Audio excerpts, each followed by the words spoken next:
I'm, of course, your host, Indy Dave, the writer of Oddity, Madness in the Marsh, the most anticipated mutant frog comic since the other, frog comic on Indiegogo. Today with our guests we got Mike Murphy from The Gods Fear Me. Hello. And we've got the Diaz brothers, Brandon and Phil from Magic Cop. Hey. And hopefully we invited Vaughn from Monster MD. We'll see if he shows up a little bit later. Today we're going to be talking about writing comics. We're going to do something a little bit different. You definitely guys are going to get to talk about your comics, but we're going to kind of surreptitiously talk about it because I really want to talk more about the writing process and how you get you come from your ideas, how you became a writer, that kind of stuff. And then we'll talk a little bit. When we talk about your comic initially, we won't talk about the story that's in your comic. I want to talk about the story of your comic. So how you guys came to the ideas and that kind of stuff. And since Phil, I think you were the one that contacted me about coming on this weekend. We'll let you start. Tell us about Magic Cop and how that idea all came about. Sure, yeah. We are live, right? We are live. All right, because I'm on the YouTube thing and I don't see it up yet. But if you insist. Sometimes there's a bit of a lag. All right. Cool, yeah. So Magic Cop. Brandon and I always say we've been brothers all our life, but we've always been creative, and me more on the writing side, of course, being the writer, and him being a graphic artist.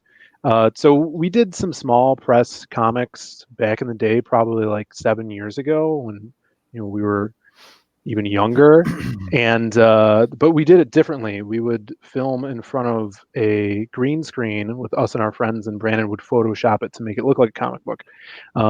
So in between then and now, we got into the arcade industry, working for the world's largest arcade here in Chicago, and then being promoted into their production side of things and actually creating some arcade games. So Magic Cop actually came up as an idea that Brandon came up with for a side-scrolling beat-em-up arcade game, like Bad Dudes and Streets of Rage, stuff like that.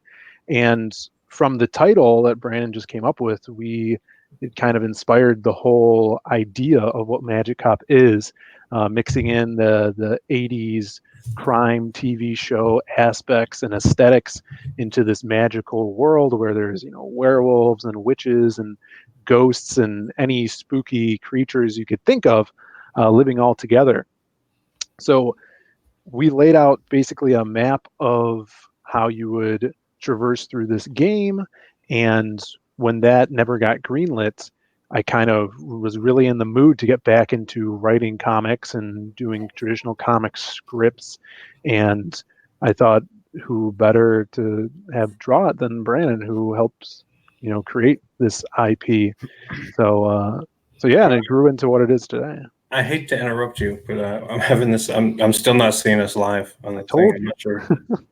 Let's see. Yeah, View on YouTube. Let's see what's going on here.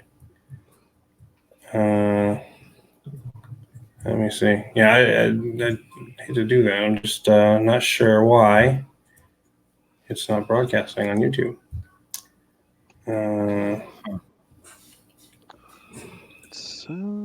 Let's see. Yeah, this is not sure why it's not.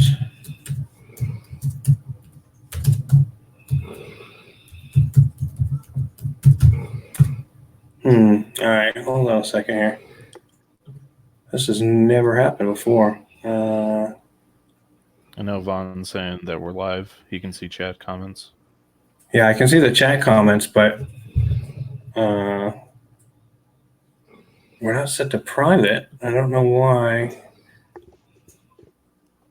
It's happened with crowdfunding comics the other day when we were on also. Let me go to my studio. You know what? I'm going to go ahead and we'll shut it down. We'll start it back up here. Hold on. Okay.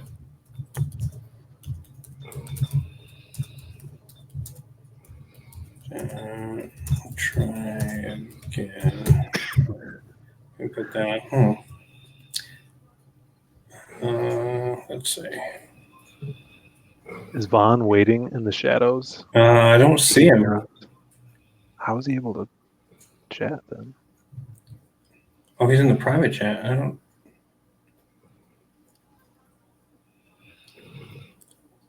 Hold on. Let me see here. Yeah, I don't even see him in the waiting room. Vaughn, walk towards the light. I don't see you in the green room.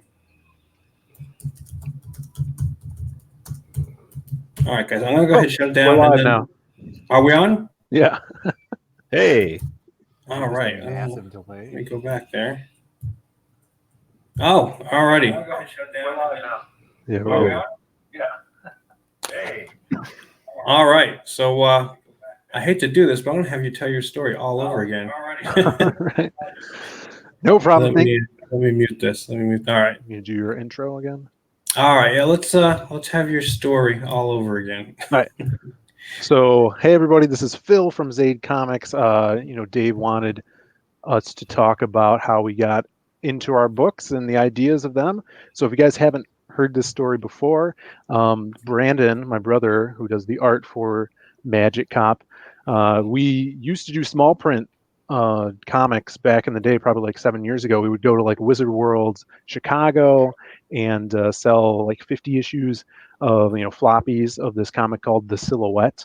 So we did that for a while and then got into the arcade industry where we worked for the largest arcade in the world, which is here in Chicago, and we got moved up to productions, actually creating games and designing them and working in that area. And Brandon actually came up with the title, which was the first thing of Magic Cop, which kind of set off a chain reaction, inspiring the whole idea for the game.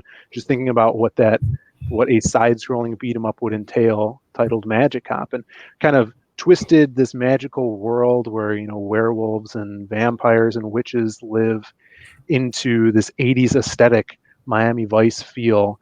And yeah, we mapped out the whole game of how you would traverse through the levels, creating bosses and crazy characters.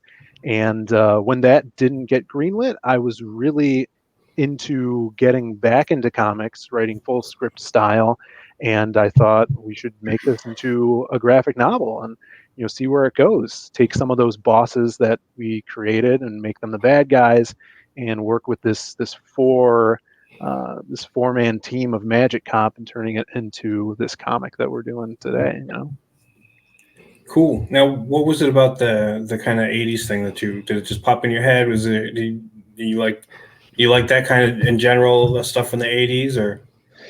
Yeah, I mean, Brandon had been saying that, man, the '80s are going to come back. You could already see it. Like we created this IP probably back in 2015, 2016 when we were working on the game, and he's like, it's going to come back, and then as we could see, Stranger Things comes out. It's set in the '80s. We had the new It franchise was set in the '80s. Just really retro, coming back with that action, and we really wanted to hop on it before that happened. But now we're in the midst of it, and I think it's the perfect time for this book to come out. That's cool. It's like in Back to the Future 2, they predicted right around this time that the '80s would be back around. Yeah, everybody's killing it with that, and I'm glad we're able to bring it out now. Now, is this your first comic strip or comic script? Yeah, well, like I said back in the day, I would write roughly in what I thought a comic script was, right? Mm-hmm. And then throughout the years, I actually seen what comic scripts are and the difference between Marvel method and full script, and just from in between that, when we used to publish and now just taking classes and learning just short storytelling and stuff like that, this is the first time I'm writing like a long form comic script where it's a self-contained story. There's a beginning, middle, and end. And even though it is the first of a series, it is self-contained. You're getting 4 chapters in this 88-page book, and yeah, it's been a learning experience for me, definitely. And is it you said you did it was going to be a video game at first. Do you write when you write video games? Is it the same kind of thing? You have to like write a script for the video game. Were you programming, or were you just coming up with a story? So Brandon was doing all the art. I was doing the story. We didn't get to the programming stages yet, but it's a little different when you're writing for a game that's like that arcade style side-scrolling beat 'em up like Turtles in Time or something like that. I was writing out kind of I would say a pathway, because there's different outs in that type of game we were playing. So you could choose from different characters, and the character's storyline that you're going to follow entails what boss you're going to fight at the end. So we kind of made it really interesting like that.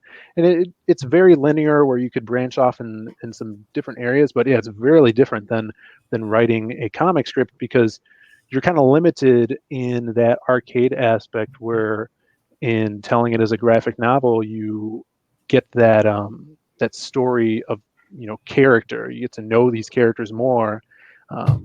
That's why I'm glad we're putting it out like this, so we can actually be introduced to each of these characters and know who they are. Makes the storytelling more powerful. Now you two are brothers working on this thing. So you say you're doing the art. Now I imagine since you're brothers, you must be closely working together on the story too. Am I correct? Yeah, definitely.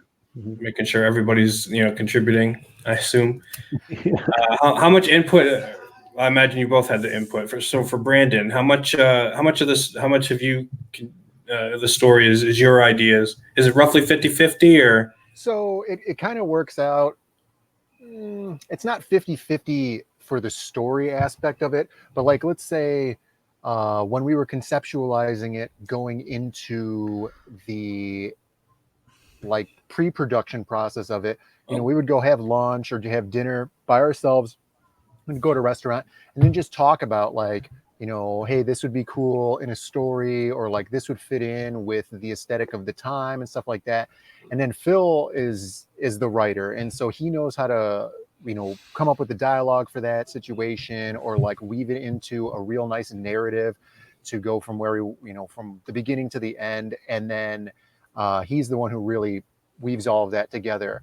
So on the front end, it's both of us conceptualizing what the episode would be about or something like that. But Phil's doing all the writing, all the dialogue, except for maybe a couple little tweaks.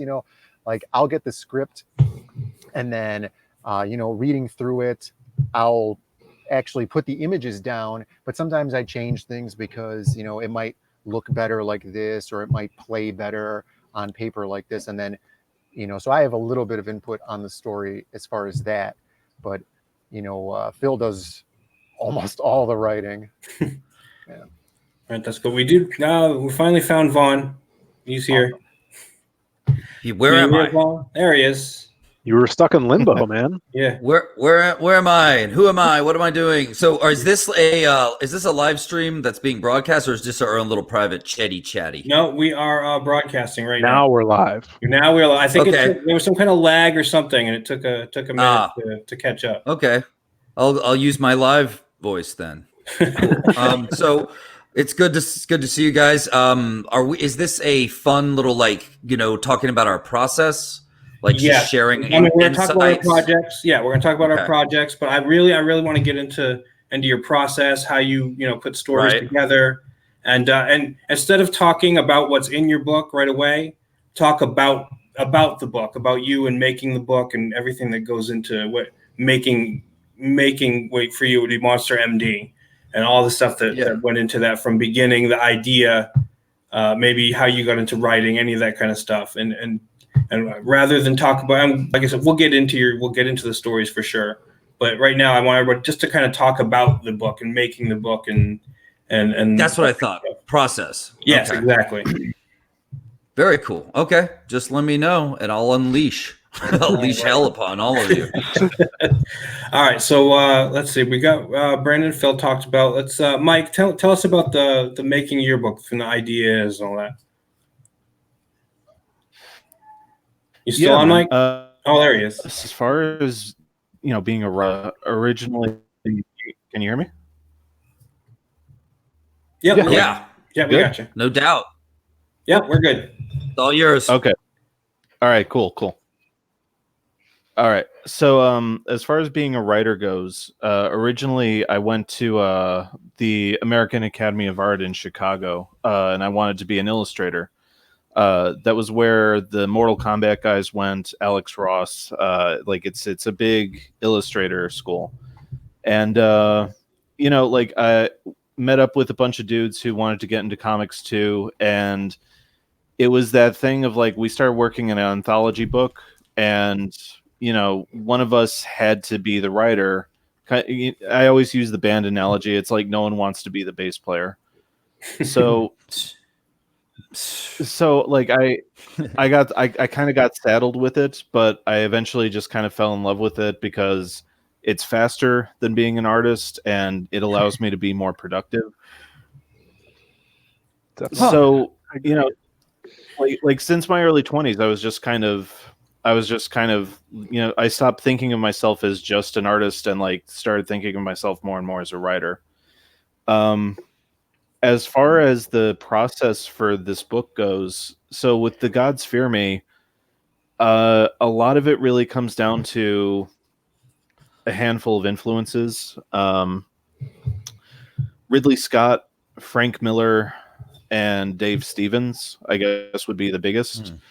I just want to say something real quick. I want to add something to what you were saying. I think it's really important for people to note what you said about being an illustrator before you became a writer, because a lot of the writers who start off as illustrators become very good for writing. They have you understand what it is to draw things and how to make it happen. You understand how a artist thinks more. So you can you can write scripts that are really good for them. Like you end up becoming a much better comic book author, I think, when you're kind of a failed artist, or not necessarily failed, but you can be, but just an artist who decided to move towards writing.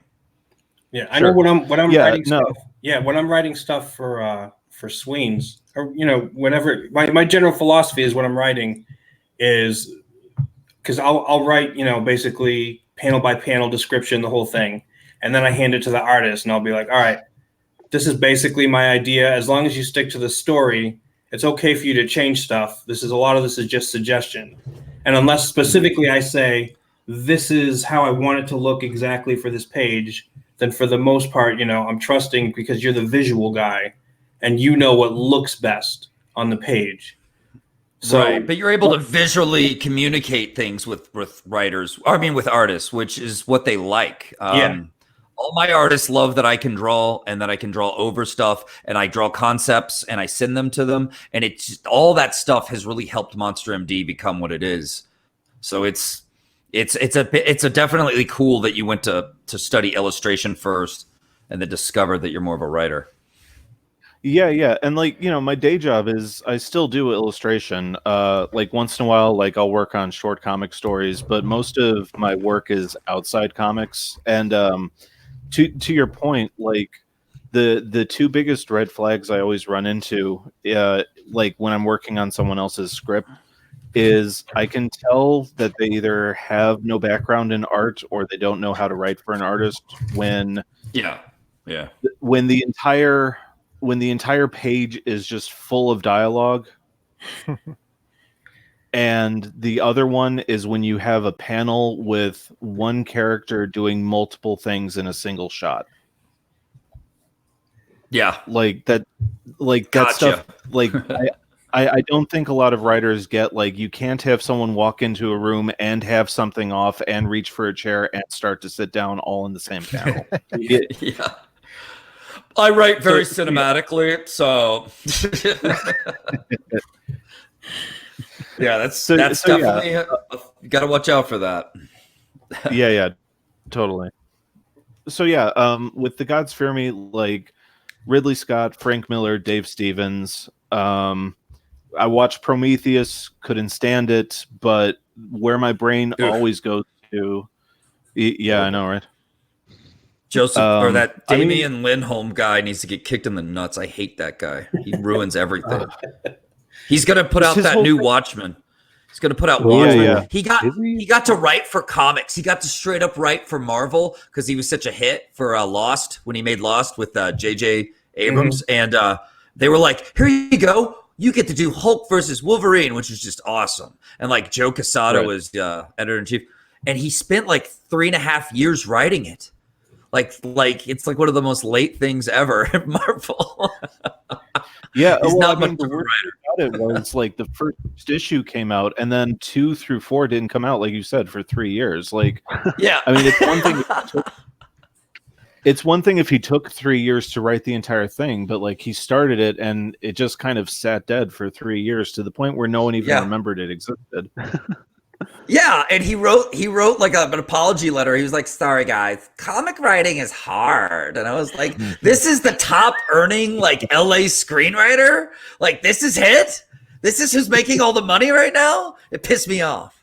Anyway, go ahead. Sorry to derail. It's all good. Now you just got me wanting to talk about Lindelof. Yeah, we'll do a Um, whole stream on him soon. That's what we'll do. Oh, you got it, man. So, like, I mean, visually, I thought Prometheus was gorgeous, but like, then you had to actually watch it, and it was terrible. So my brain goes to this place of like picking out the things from stuff that doesn't work and trying to figure out what does work about it. And so the two things were the android and the kind of primordial giant face hugger thing. Like I thought that thing looked cool. And I just said to myself, like, I don't understand why this whole movie isn't just like 2 hours of androids beating the piss out of those things. Like that, I'd watch that. So that got stuck in my head, and then I was watching a thing on Daredevil, and Frank Miller was talking about how he likes Daredevil so much because he's the only character that's defined by what he can't do. So that got me thinking about like characters with physical limitations, like in samurai cinema you have Zatoichi, could go on. So I love that got stuck in Zatoichi. my head. I own a ton of Zatoichi movies, and I've seen most of them, I think. And I think they have a TV show too. And the my college professor on Japanese film studies actually was one of the guys who helped put those movies out on DVD. And I was like, Oh wow. enamored. I was like fanboying over that because I was like, I own That's so much of your work, brah. Anyway, sorry, go ahead. Did you end up Zatoichi seeing rules. the last one with what's his name, Boss? Yeah. Oh yeah. That's Where the ending was kind of like, oh, he could see all along, which was kind of weird. Like I didn't like that. Yeah, I know, but everything leading up to that I thought was awesome. Yeah, it was an awesome movie. It really was. So yeah, like, and then the final thing was like I've had a lifelong obsession with jetpacks and the Rocketeer, so I was like, no, this is where I'm doing my jetpack character, because if she's the size of a human, she has to be able to have reach on these like oversized Lovecraftian monsters. So yeah, like those things just kind of stewed in my head, and little by little, the Gods Fear Me took shape. Cool. Cool. All right. So, yeah. So Vaughn, tell us where did you come in as a writer? When did you decide you wanted to write for comic books? And then tell us a little bit about where the Monster MD came from. When I was really little, I wanted to. This older kid at my school or something, he was drawing a picture of a Ninja Turtle, and I was just like, what the hell is that? That is badass. And he was like, it's a Ninja Turtle, man. Like, it's a new comic that just came out. I begged my father to take me to the comic book store. It's my first time going there. I'm like 8 years old. I walk over, I pick up all the most violent comics, Wolverine, like Frank Miller Wolverine, and like and a bunch of Ninja Turtles, which back then, of course, as you guys know, like they were straight up violent and murdering the Shredder in issue 1, and it was just badassery, and the art was incredible. So my dad tried to get me to take home Uncle Scrooge comics. And I was like, no, dude, no, this is what I want. And from there, I loved comics, and I sat down and I made my own comic, which was ended up being this trilogy called Pistol Possum and Gang, and about a gun-toting possum and his buddy Radical Rabbit and Danger Dog. How many of your early comics were about anthropomorphic animals? Just those. Really? Because I know. Yeah, it ended there. I didn't become a furry or anything. Same deal. I saw a kid. The same thing happened to me when I started collecting comics. Was a kid was drawing a picture of a Ninja Turtle, and I said, and he was telling me, "Oh yeah, that's a comic book." So I went to when I first chance I went to the comic book store to look for the Ninja Turtles comics, and then when I started, drawing little pictures of everything was like samurai dinosaurs or ninja. Whatever. I mean, that's all it became when I was. I don't know, 8 years old, 7 years old. Now see, so what you have almost the exact same experience I do. That's how powerful the Ninja Turtles were, people. Oh yeah. Like that's a testament to, because there was no internet.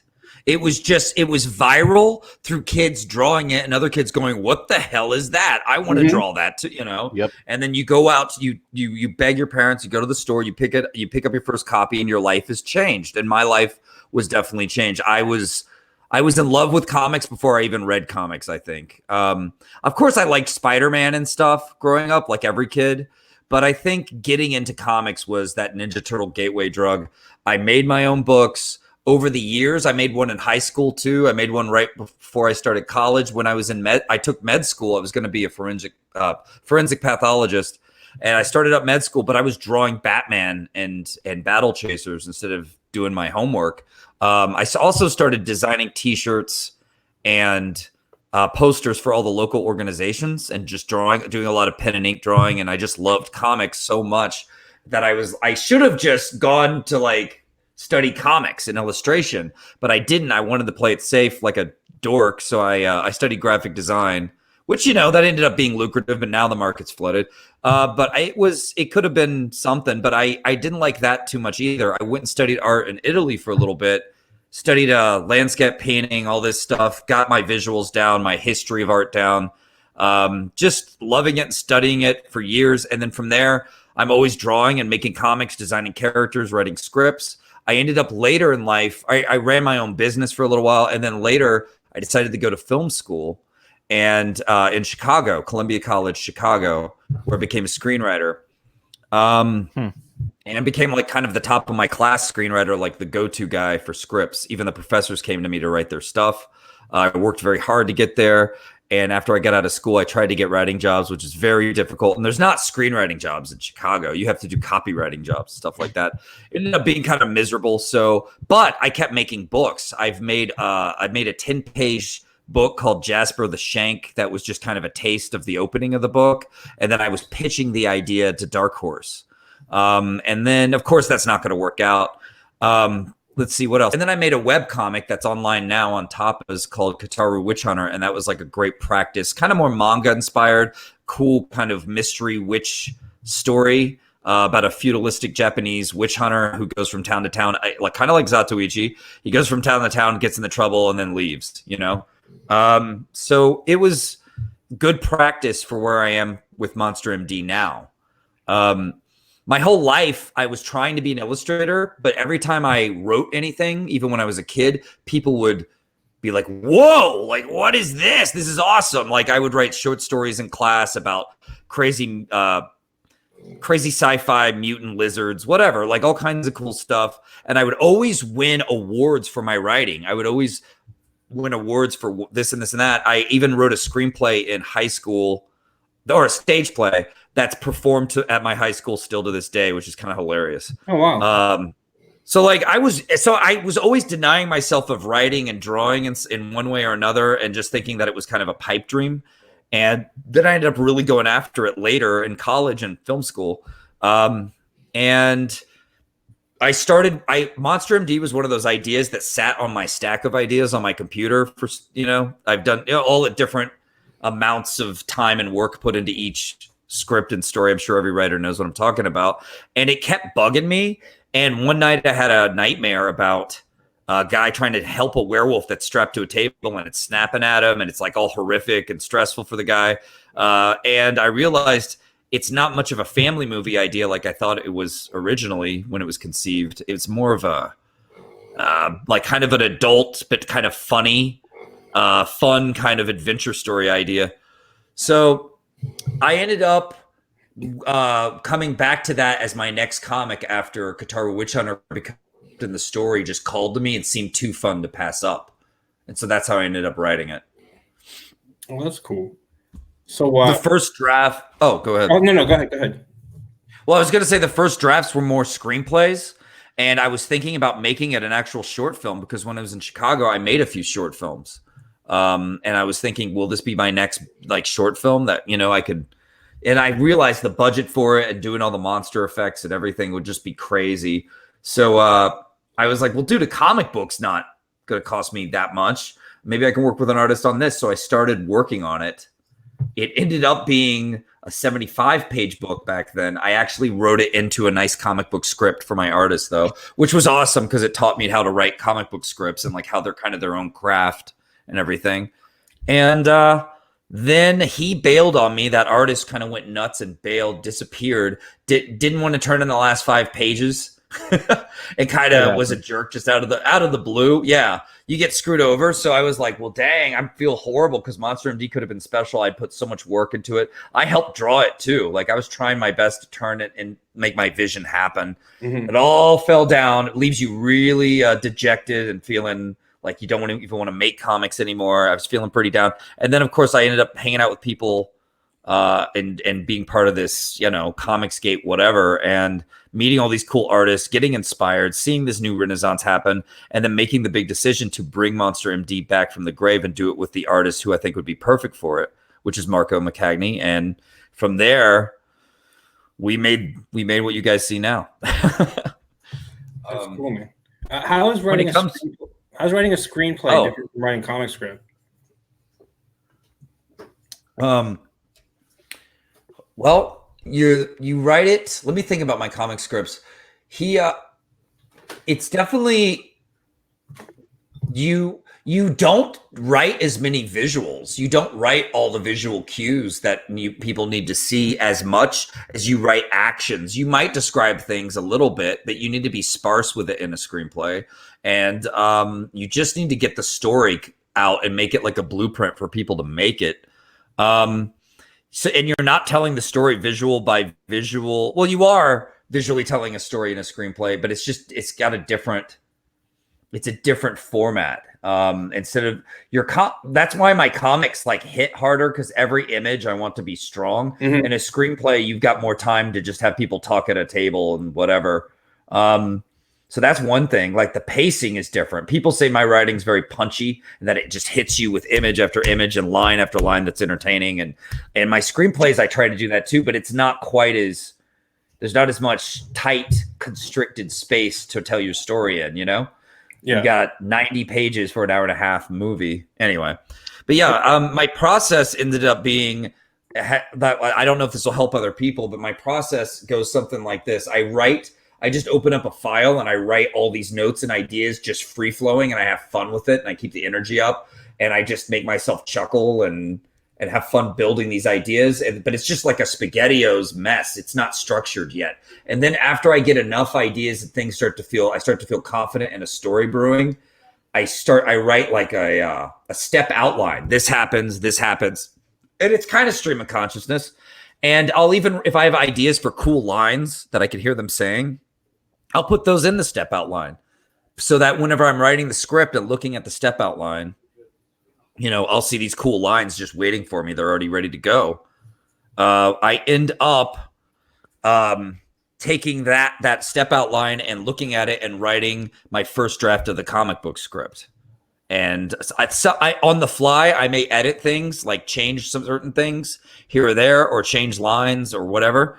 But it comes out to be hopefully a pretty solid script.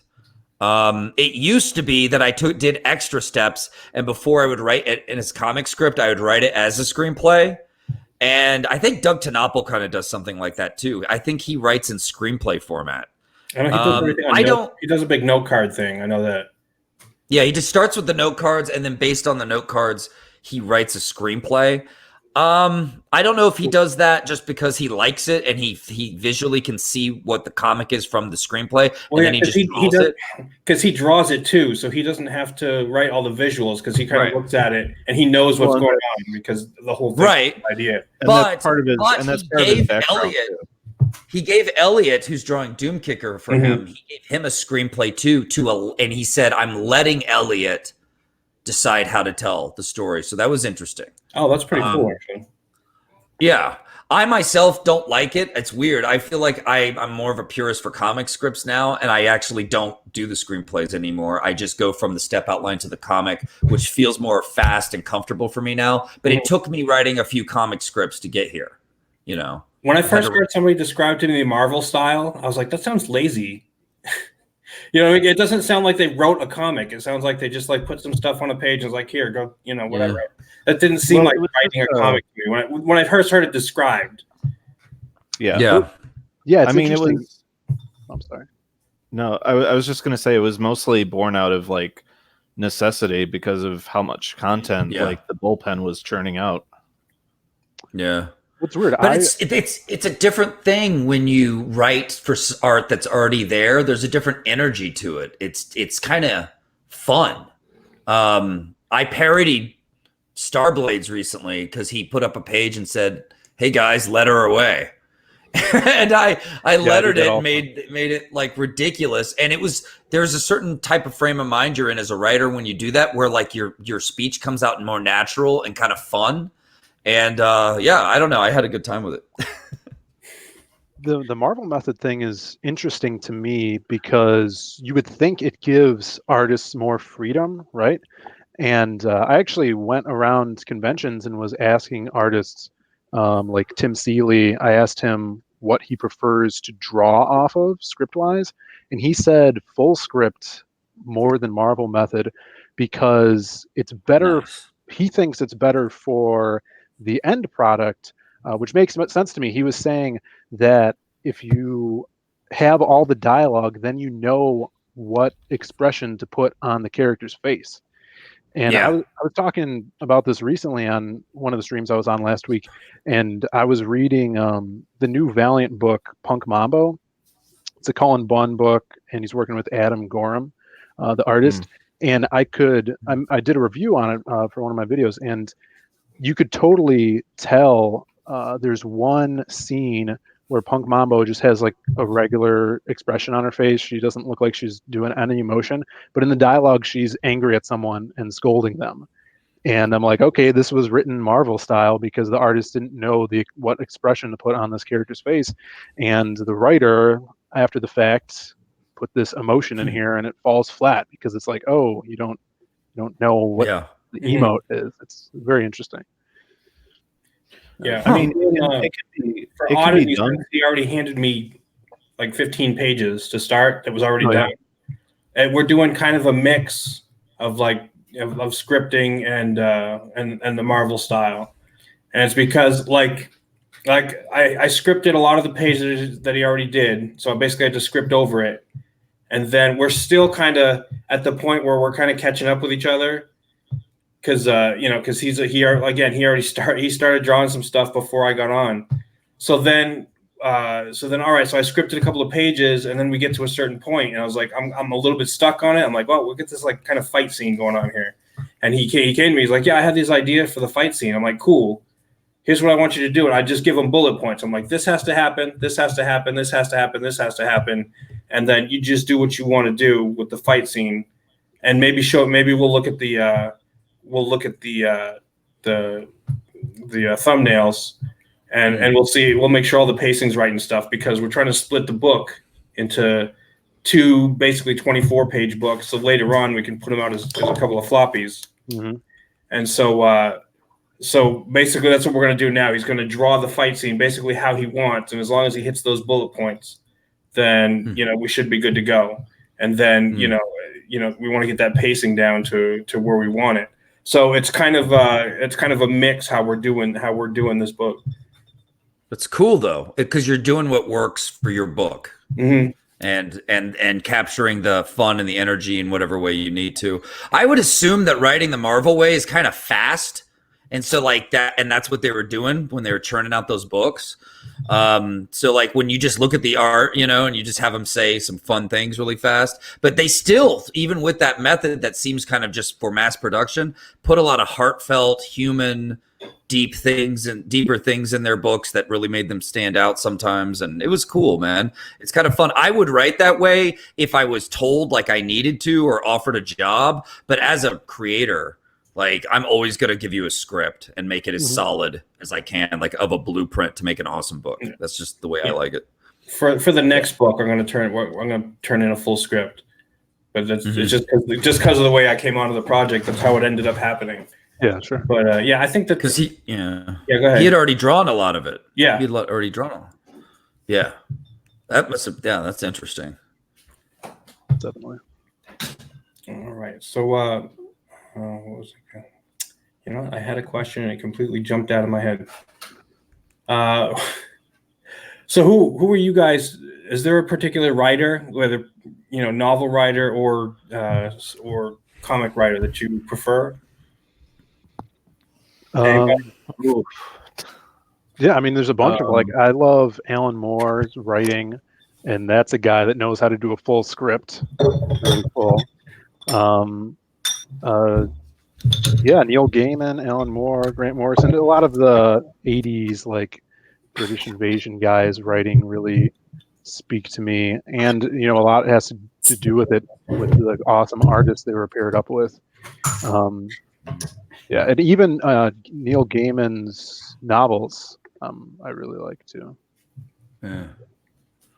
I like Mark Miller, but I don't know if I like him as much lately. He blocked me on Twitter. And, I don't know why. He was my favorite. But like I like him, but lately what he puts out I don't get all excited, so I guess I'm not as much of a fan. It seems like he's just kind of churning out generic stuff, but maybe he'll come back around and do something awesome again. But it seems like he just makes stuff to be put on Netflix now, Well, yeah, I mean, that's part of his Netflix deal. That's what he's doing, yeah.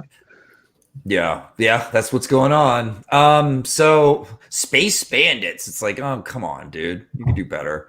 But I really like Ray Bradbury because Ray Bradbury does fantastic things, but he does them in a poetic way that just sets your imagination on fire and you feel like you're there and you're seeing it.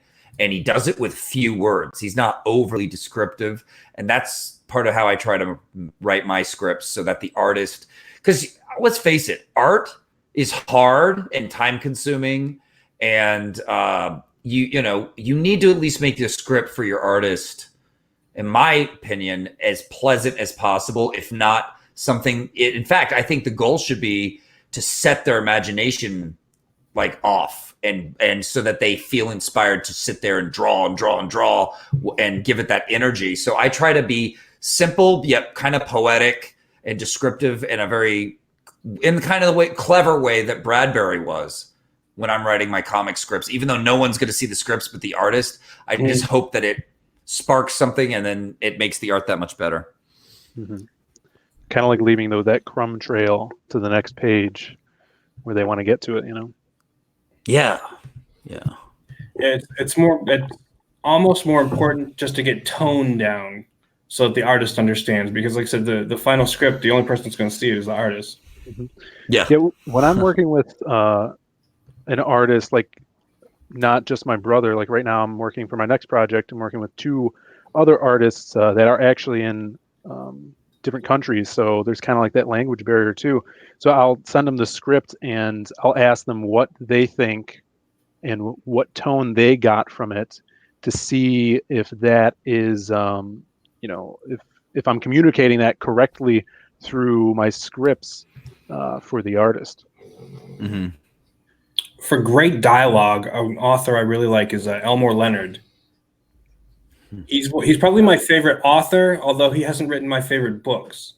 I just love the tone he has, and he's really good with dialogue and a more natural speaking than a lot of other authors.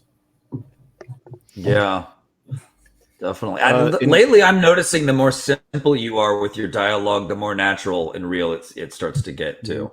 Sure, it's like if you look at Sin City, the narration in that book really simple and gritty, and it's just like your meat and potatoes comic.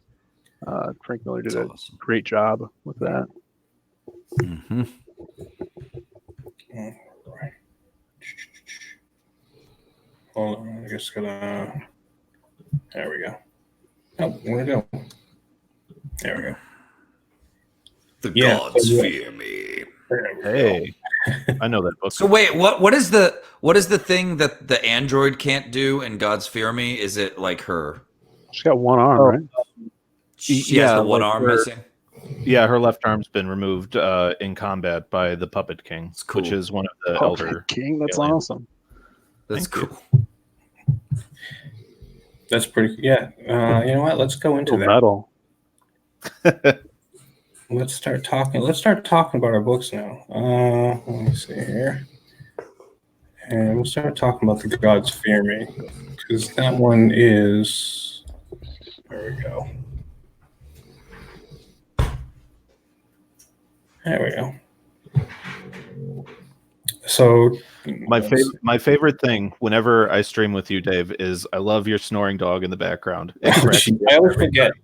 I got some orange peels here. I've been No, routinely throwing like, them at no, them. let the poor thing go. I think it's adorable. This image right here for God's Fear Me, I could hear the sound of all those whips just swinging Yeah. around.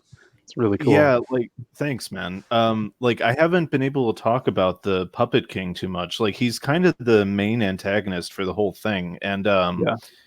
he's called the Puppet King because those are like razor thin filaments that kind of come out of various points of his body. And whatever they connect with, well, I mean, you know, in the case of Kedzie, like he uses them to like sever her arm. But if they connect with like a corpse or anything that was alive or had the potential for life, he can reanimate it. That's awesome. Oh wow, that's So- pretty cool. So that's why he's the Puppet King, because those are kind of like, in a way, de facto marionette strings. Yeah. So when Kedzie basically she's an android, essentially is designed and created just to fight these things, right? Yeah, she's part of a whole manufactured line of androids that kind of just walk the earth and fight them.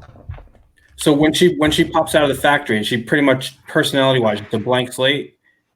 No, as a matter of fact, in the writing, I stress that her programming kicks into effect pretty much the second she opens her eyes. So her first thought is loyalty to the human race, and her first emotion is pride in serving the human race. Like those are the very first two things she feels. And that's all stuff that's part of her programming. Yeah, that's part of her programming, and over the course of managing to survive 3 years in this post-apocalyptic landscape, her programming starts to get a little haywire, and it's kind of compounded when she loses her arm. All right, that's cool. All right, let's go into some of this artwork here. Yeah, that's really cool. Where's her How did you- jetpack? Is it built in? Does she have her jetpack built into her? Sorry, I missed all that. I hiccuped. Oh, he's asking about the jetpack. No, the jetpack's not built into her. It's separate. Okay. Like in so she pops out naked, kind of, you know, Ghost in the Shell, the Major style, from, you know, the manufacturing pool, and you know, a little cupboard slides open to her right or her left, and like all of her gear's in there, the helmet, the double-sided blade, the jetpack. All right, so let's see. All right, 32 pages. Let's see. We're looking. This is looking really good. What is the? All right, that's the programming is the round dialogue. Yeah, that's so. I had to give the reader some context for what was happening. So I was like, okay, what if there's a fail-safe AI voice that just announces what's happening as it's happening? All right, so So she wakes up and the first thing, she grabs her gear and she's just out and about. Yep.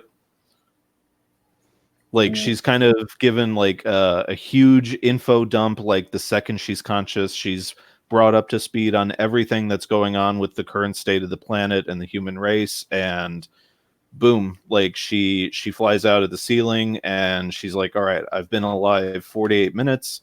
That gives me 12 minutes to make my first kill within the hour. That's a cool thought. It's like, oh, I only got 1 hour Right. to start setting my records. Now those black bars won't be there in the comic, will they? No, it's going to be fully unedited. Yeah, that was Kristen, man. Like, and I know I've told this before, but like, I was aiming for like a hard PG-13 feel with it, and in the script, I'm like, yeah, so like let's angle the camera so that we can, you know, people can tell that she's nude, but we're not really showing anything. And he was just like, hell with that, and that's what I got back from him. Aha. That's the way to do it. Yeah. All right. So look at all this. So is this was it, well, you do regular script? You just page by page. How much did she add? Like you said that one part where they was like, you know, fuck that. How much? I mean, obviously, I don't think she told you that the whole thing. Who? Oh, But, Kristen. how much of it is okay? This is what I wanted, and they changed it around, you know, from what you originally saw it as. Okay, like I was confused for a second. I get what you're saying. Just for the sake of clarity, Kristen's a dude. Oh my God! Did I say she? Yeah. Oh man, I Very forgot. understandable. Sorry. It's all good. It's all good. So I did some other stream about writing, and like my general approach is I always write full script, except like with some of the work that I've done with Sergio in the past, like because I feel like Marvel style is possible, but you have to be like really simpatico with your artist. Mhm. And you know, like Sergio and I up to that point knew each other so well that there were chunks of Samurai and Dinosaurs where I would just give him like a paragraph breakdown and just let him handle like 4 or 5 pages at a time on his own. Yeah, But generally I write full script. And in the case of this with Christian, my approach is like once the script is in the artist's hands, like I'm fairly like hands offish unless there's something that really, really, really bothers me. Mhm. Like you kind of have to let the artist like play, otherwise. And this has happened both with me as an artist and when dealing with other writers when I've been like more controlling. Like you're just gonna get to this place where neither of you are happy doing what you're doing because they want to have their sandbox and you're trying to say, no, get out of the sandbox. You can only play with these toys in this way. And it just, in my experience, at least, it just doesn't work. All right. So there's basically the giant tentacle monster. Let's see. And Christian did Trespasser, which Yeah. right now, and in case you missed it, I think this month they just finished off the Trespasser storyline. Yeah, they reprinted it in case you missed it. All right.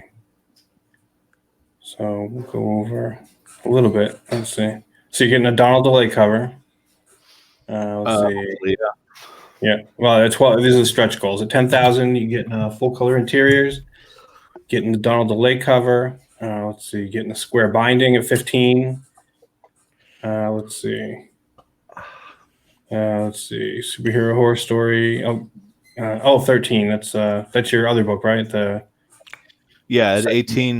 At 18, we unlock a whole new book completely for free to everyone who backs. All right. And that one's got eBay in it. eBay Canales. Mm-hmm. Let's see. Higher paper quality. Main cover. Or Sympovier. Oh, he was just in the chat. Let's see. He's a great guy. Full color interior. So we're looking at, if we get this thing funded and overfunded, you're looking at two complete books. Yeah. And anyone who donates either at the swag bag level or at the book and novella level, you'll be getting 3 books because you'll be getting the novella as well. Oh, that's cool. Yeah. And the novella covers everything that's coming up to the beginning of God's Fear Me, right? Yeah, it takes place 200 years ago, right when the Madness Engine, the giant Cthulhu-looking thing, wakes up, and it's all about the company that creates the androids and their whole process of getting them, to manufacture. All right. And here we got your flat start, right? These are just the flats. Yeah, I worked those up myself here. Oh, that's cool. All right. Yeah, we're still figuring out like if Kristen's going to do all the coloring, if we'll do all the coloring. We don't know how it's going to go yet. All right. There we go. It looks great in color. It's very, very fascinating to me that your artist got a direct order from you to hide the nudity because you were going PG-13, and then he was like, "Screw that," and he just drew it the way he wanted it and turned it in. Because like he changed the rating of your whole book. But here's the thing that's interesting about it: because she's an android, it's not technically human nudity, and like Yep. by showing her naked, you show how much she doesn't associate nudity the same way humans do. It shows you that she associates herself as just a machine or a tool ready to kill or whatever. And that's like important. That's important to show. So I think like your artist, it's one of those things where like he made the right call and you were wise to listen to him. Yeah, I mean, like he kind of changed not just the rating, but the entire course of the book, because once that was on the table, I was like, well, okay, now everything that comes with an R rating, like I'm just gonna have blood, guts, and like I'm not gonna. That's awesome. Like I'm not gonna tone down the language, That's great, man. I love that you went rated R, man.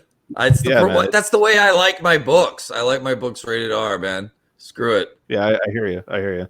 Just like it's because if you want to be true to the 80s, like remember in the 80s, your book would be PG-13. Like we rated like the naughtiest movies just PG-13 in the 80s. It was awesome. And even the kids movies had like a few cuss words in them, like Goonies and stuff. It was fun. Dude, when you were talking about the Ninja Turtles, like that just reminded me of like growing up, like I would always somehow manage to get exposed to all the comics that I shouldn't be reading. Like I was that kid going into the dollar store and buying the 2000 AD and Viz reprints that I really shouldn't have been reading. Oh yeah. Oh man. Those are nasty. First one I ever saw was like two people 69ing in Zero Gravity. It's like I opened up just to that. And I was like, whoa, that is rad. But this book makes me feel kind of funny, it was like intense stuff. It was fun though. Yeah, it was fun. And all the art was awesome. My first like pseudo manga book was a Golgo 13 reprint from the dollar store. Ooh, those were naughty. Yeah. He always does a chick and he just sits there like expressionless, like I just finished. It's so weird. I love it though. It's hilarious. Yeah.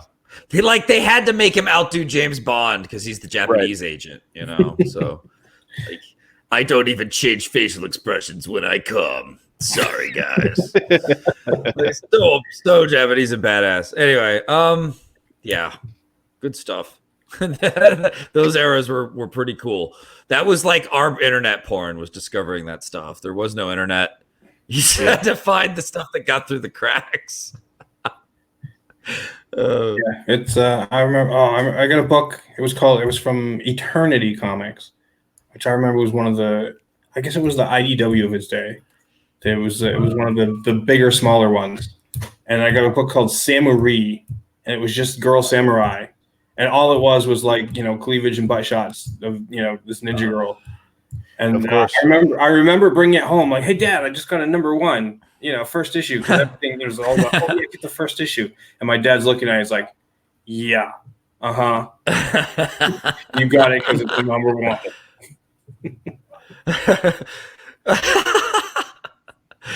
It is number one in your heart. Yeah. It's Go ahead now. number one in the stack under the pillow. Oh man, I mean, I wasn't about all the sexual stuff, but it was in there, and I thought it was. But I always thought it was cool. Like it was cool, but not like what my favorite part was. My favorite part was always the more actiony violence, how badass the characters were, which hero was fighting who was kind of cool. It was kind of the soap opera aspect of it almost. Like, oh man, Wolverine and Cyclops went at it again. That's pretty badass. Oh yeah. So yeah. It was... Yeah, I was just all about, hey, they're punching each other. Energy. Yeah. I wasn't like trying to get those porn comics. Yeah. And then like I was lucky enough right around 12 or 13. That's when kind of the anime boom started happening. So like everyone's like drooling over Akira, and I'm just like, man, this Ninja Scroll thing is changing the way my brain works. Yeah. Those were cool times. Because all there was to rent was Akira Ninja Scroll, and then like maybe Tank Police, and then like usually Yorosu Kadoji Legend of the Overfiend, which is straight up porn. I mean, let's just be honest. That was the porno one. They had the absolutely not for children label on the front. It was all evil. Yeah. It was an evil. Yeah, and you anime. had Wicked City, but you knew that you couldn't get away with that one. Yeah. Yeah, that was cool stuff. It was cool stuff. All right. Man, things used to be so cool. I know. Making it cool again. That's We're yeah. trying. That's the plan. Back. That's the plan. I was thinking about this the other day. I was like, man, I remember when my whole like comic book experience was I walked into the store, bought the cool comic book, and then went home. And there wasn't any of this, you shouldn't draw boobs and guys shouldn't draw girls. And nobody thought of that. It was just like, yeah, you brought the book home. If you didn't want to read it, don't read it. If you look at the cover and if that's not what you wanted to read, buy something else or don't buy anything. Yeah. And now it's like, they're trying to shame everybody, shame the artist, shame the writer, shame the reader. They want to shame everybody over this freaking Dude, comic. You will find that I am particularly hard to shame. Okay. Like I'm an artist. I'm here to express myself the way I want on my terms, my rules. And like, you're not going to change that. It's not going to happen. I've been censored. Dude, you know what it is? I've got a chip on both shoulders because I got censored when I was 17. I got hired to write or to draw a Mother Goose poster for my school. Mhm. And it was for the drama class. Our drama class was going to do a little tour of children's hospitals and preschools and stuff. And we were going to perform Mother Goose and like, make the kids happy. And so they needed a poster. They asked me to draw it. And I was like really into Image back then. And I was really into Michael Turner and Witchblade and all that fun, sexy, witchy like stuff. So like I went home, whipped out my pens and inks or my pencils and inks, and I did like a full Michael Turner style Mother Goose. And so like she's kind of hot. I admit it. Like she's kind of hot. That's the only thing I did that was like a little out there. But like I thought that was fun. And she's holding her hand out at you in a cool, like dramatic way. And she's riding this giant goose in the night over the little town below. And like the dish and the spoon are like hanging onto a leg screaming. And like the cat and the fiddle is hanging onto a leg and they look terrified. And I don't know. She's wearing like cool hooked boots. She looks kind of witchy. I was reading a lot of Witchblade. And that we printed it and we hung them. And they went all over to multiple high schools. They were like everywhere. And then like someone decided they saw something hidden inside the imagery. They were like, there's some hidden imagery. I was like, no way. Like they think there's some sort of Satan imagery or something. Cause I live in the Bible Belt, Yeah. I was like, they think it's devil stuff. And then someone comes to me, some teacher, and they're like, are you in a gang perchance? I was like this long blonde haired, like Thorlocked, like loner, like goth kid that nobody liked. And I was like, no, I don't think I'm in a gang. And then it turns out gang. They thought I had secret gang imagery in my art which was really laughable. And then that's when I learned an important lesson at a young age that you should learn. You can get censored for any damn thing, whether it makes sense or not. It doesn't matter. And that's wrong. That means my threshold for what's I think you should censor is probably a bit more broad than other people's. Like I don't think you should. It's wide. I have a lot of tolerance. I don't think you should go around censoring. So that changed me forever in how I create and how I look at stuff. The teacher probably looked at it and she was like, all right, we're okay with the big boobs on Mother Goose, but you have to make her stop saying the N-word. Speech bubbles Yeah. everywhere. There you go. I mean, this one chick said, I showed it to my daughter, and my daughter looked at me and said, Mommy, is Mother Goose upset? And that's when I knew it was bad for the children. I was like, oh man, I'm like a teenager and I'm already corrupting the youth. This is awesome. Because the truth is that the youth likes to see cool over the top art and detailed stuff like that. It blows their minds. It sets their imaginations on fire. They need fun stuff like that. I think that's what I loved. Remember when I was a kid, He-Man came out and they came with those really great comics. Yep. Yeah. Those Mark are badass. Texeira was one of the artists on those comics. Oh, Bruce so Timm. cool. Bruce Timm did some towards Yeah. the end there, I think. That's so cool. Oh, such good art. It was very influential on me, man. Because it was like that dark Frazetta inspired barbarian art. So cool. He had an axe instead of a sword. It was really cool. I remember those. Yeah, I picked up the Dark Horse reprint of all those a few weeks ago. Oh, so I might have to look for that. So fun. Dude, it's like a little brick. It's like this heavy tome. Like it's huge. It's great. So cool. All right, Phil, let's get you talking about Magic Cop. Let me get that up there real quick. When you were coming up with titles, did Magic Cop was just like the first one, or was that after like a few other titles? Were you like Magic Vice? So Magic Cop was accidentally created by a mistake that I had made, and then we created the comic from the title. Oh wow, Yeah, that's So funny. That's the, funny. I like it when that happens. the comic was created from a game that we had created because of the title. So yeah, it was very derivative of an accident for sure. Yeah. Wow. Just whipped up the name while talking to our boss because he was trying to get Brandon was making a marquee for an actual arcade game, and he couldn't remember the title of the game, so he's like, I don't know, it's Magic Cop. And we're like, Magic Cop? That's not a game. And they're like, oh, it's really cool sounding though. So we kind of from there we went and laid out what the arcade game would be, and then we made the comic from all the characters and stuff that we made for the game. Wow, that's cool. Yeah. All right. It's funny So when you cannibalize your own stuff to make new stuff. Oh Mhm. yeah. Mm-hmm. Yeah, definitely. Let's see. We got Magic Cop up. Tell us about what Magic Cop's about. Sure, yeah. So this is the mash of that 80s crime like Miami Vice and a spooky world, kind of like Halloween Town or Nightmare Before Christmas. And this first book, we're calling Episode 1, Drop Dead Legs.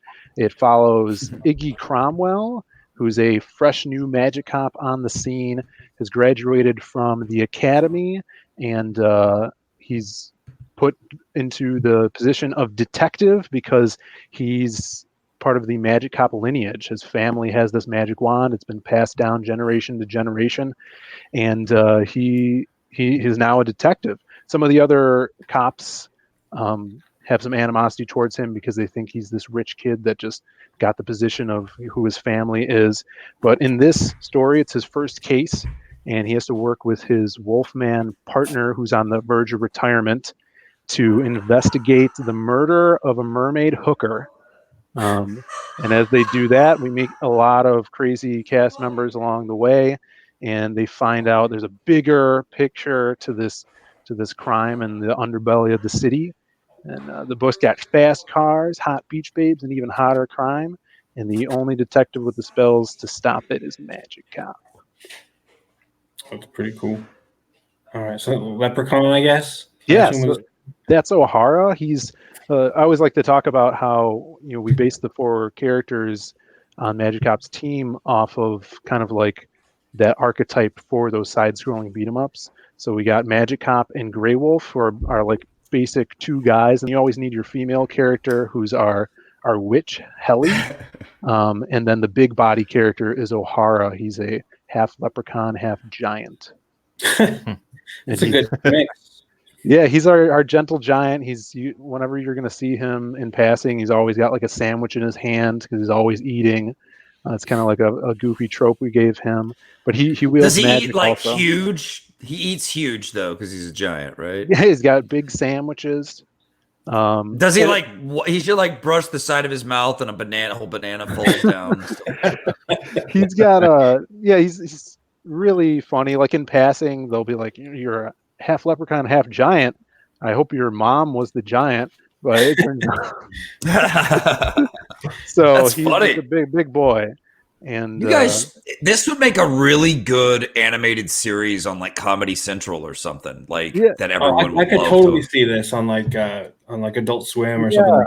a lot of Yeah, we went to C2E2, and there's this artist that I follow. Her name's Babs Tar, and I was showing her the art, and she's like, "Oh, this looks like an Adult Swim cartoon, Nice. stuff like that." That's so a good. lot of people have been saying that. Yeah, that would be awesome. And what's Yeah. nice is you always got to have the Irish cop trope. So you got yourself a leprechaun. So That was literally one of the things that was like, how are we going to fit the Irish cop trope into one of the 4 characters for the video game? And he was the last character that we had conceptualized because we wanted to fit that Irish cop joke in there so bad. Yeah, yeah, definitely. So he's awesome. He shoots rainbows out of his hat. And actually drawing in the that page right now. Oh, awesome. Actually, in the game, his because when we were coming up with the campaign of the game, each character you pick has a different boss, and there's a conflict of why that character wants to get to that boss. So his pot of gold gets stolen by this Minotaur character who's obsessed with gold, and he plates his horns with his gold. So that was in the game. all right. And this is just like a conceptual cover, basically. Yeah. So this is kind of a metaphor for the mermaids that are being murdered. They're actually, when they find them dead, their fins are mutilated because they're being taken into the city and having surgery done to them so they could have legs and become prostitutes. And they're a big hot commodity on the market in the city. So they're making all the money there, and they're winding up being killed with faulty surgeries going on. So is this like jokes, like in every scene pretty much, and just funny as hell, but then it has these kind of serious moments with the murder? Is that the way the tone and style of this is, or is it something else? Yeah, well, we're weaving in jokes, but I really based it off of kind of a throwback to how the story of like the Miami Vice episodes would go. It's not so much of a mystery as it is of here's the bad guy, here's the characters, and let's follow the characters as they take down the bad guy, and weaving in those jokes around, hey, this is a weird, wacky, magical world, but it's mixed with our world. That's cool. Now, this is a question for everybody. How many do you, and this is something if you do all the time, how much of your story is based on, I had this idea for a character, as opposed to I had this whole concept idea for the story?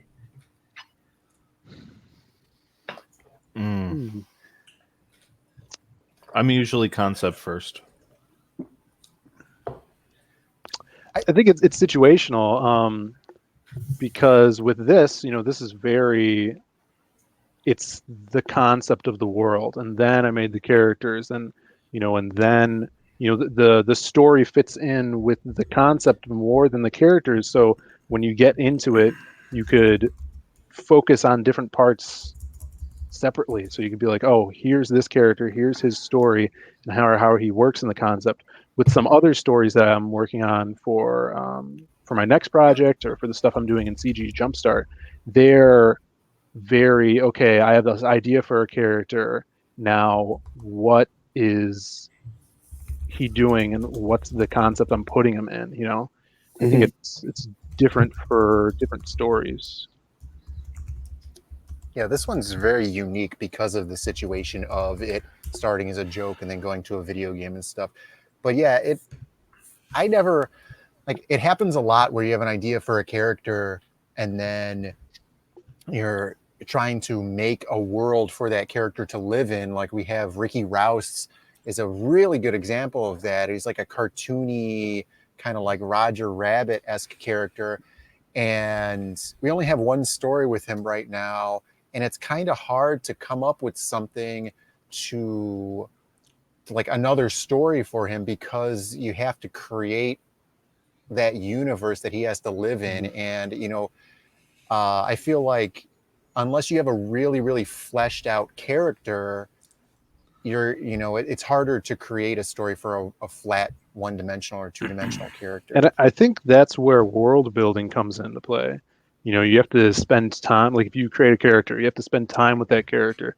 You have to know its surroundings, and you have to work with it a little bit before you could put anything out with it. You know, you want that world building. And I think with Magic Cop, what happened was because it started off as the video game, we had the title, and then we were, all right, what are these characters going to be? And we had a format to follow, this 4 archetype setup. And then because we were able to do that, we already had the characters very fleshed out. They had a lot of personality and dimension to them. And then their specific, bosses and sub-bosses that they would have to fight. And then their motivations for it being in the video game. And that really gave us kind of like that leg up for writing the comic itself. Yeah. And that's how I feel. Is she top half mermaid or bottom half mermaid? I just want to hear a mermaid prostitute say, "Come on, I'm always wet." That would be cool. Let's see. So, all right. So we'll get a little bit. Let's see. Where are you at? You're at 109%. All right. So you already made your goal. 63 backers. Yeah. That's pretty cool. All right. So, yeah, we have this ash can also that's going in with it, which it comes with inside the ash cans like a bunch of concept work. You actually get to see the script versus the pages and a lot of the backstory of how we were making the arcade game. And on top of that, we have a 12-page pilot issue, which is kind of like our trailer for the book. Gets your feet wet for the real story. And that ash can has a cover by Elliot Fernandez that is just out of the world. Yeah, so it's lower in the page, but he knocked it out of the park. It's like a movie poster or like a VHS cover. It's really cool. Here's a little. I like the witch. She's hot, man. Yeah, man. Here's a little thing I just noticed, which is kind of funny, is he's got like the Sonny Crockett jacket, but it's got like the wizard robe sleeves. Yeah, that's all Brandon. That was all Brandon's design. Yeah, that's a really popular take or like a catch for people. They really love the sleeves. Mm-hmm. It's one of the first things I noticed and Carl noticed. Yeah, were the sleeves. Mm-hmm. So yeah, I really become iconic. Yeah, I really wanted to make it like an iconic thing where, of course, you have to have like that white, suit, Miami Vice suit, but what's going to set him apart so that when he's walking around at a convention, somebody isn't like, oh, that guy's dressed as Sonny Crockett or some guy from the 80s or whatever. And, that he has the wizard sleeves and then kind of like front tails on his jacket. So we're always thinking about, stuff like that to make sure that there are very unique qualities to our character. Mm. Yeah, what is the deal? This guy's like the captain or the chief with the top hat? Yeah, that's Cap. Yeah, his name's Cap. Is that like just doing the like callback to a magician hat, or is the werewolf naked? He's got a trench coat on. Come on, the Vaughn. trench coat on. Oh, does he? Okay. The hat is you have to find out about the hat. Yeah, there's Okay. a He looks backstory in naked. the hat. Oh, okay. That's not. I see now. See how his coat's going down? I thought that was a It looks like leg. Oh, you thought that was another leg? That's his third leg. Yeah. Yeah, that's his third leg. I was like, dude, this dude's naked with his feet up. In the first panel on that page, you get the Quentin Tarantino angle where we got his There's, feet right up against the camera, Mhm. so you could look at For all that the and then Quentin fans. Oh man. Oh my god. You gave us werewolf feet for those Mhm. extra kinky dudes. yeah. Are you a furry and a foot dude? Got you covered, bruh. Okay. Yeah, Get the two- get we the write two comics for factions. everybody. I know he's got the sandwich in his hand. There he is right He there. should always be eating like gigantic, oversized things like rack of lambs and like, Yeah, Or like the the full Flintstone- turkey. the This is Flintstone actually ribs. the first time they meet, and in on the next page in the next panel, they're shaking hands, and O'Hara is shaking his one hand, but with both of his hands, and the sandwich is in his mouth, and he's like mumbling, talking. It's pretty funny. yeah. Yeah, there's Helly. Poof. Poof. Yeah, we wanted Gotcha. her smoke to be like the smoke of the Wicked Witch of the West from The Wizard of Oz. I think Oh, our nice. colorist killed it on that smoke color. That's cool. Yeah, it looks good. Yeah. All right. Drop There dead it is. legs. There's Drop Oh, dead there's Fernandez legs. cover. Yeah, there's the Elliot Fernandez. Oh, So good. that's so cool. That's amazing. Yeah, amazing. I actually have it here. We have it He's for so sale good, there dude. on the Here it is. Oh yeah, it's the last tier. Yeah, it's guess our you biggest can tell. tier is for the cover, and you get the 2 books with it also. But it just looks so cool. I love it. Oh, you Whoa. put this page up? That's awesome. Yeah, this is What our can't Elliot do? Lazy Doctor. Yeah. We got a monster like a- doctor also. Yeah. Someone's got to take care of all these freaks. He's actually a plastic surgeon. He does the surgery on the mermaid. Oh. Oh, okay. Okay. Yeah. More LA. Mm-hmm. Yeah, definitely. There's actually a joke in there where Helly finds out about the surgeon because she goes undercover as a prostitute.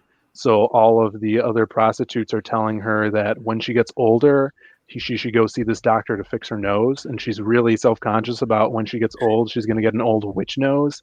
It's going to be really gross. That's funny. Yeah. And this is Uh-oh. the leader of the prostitution ring, Madam Sith, Oh.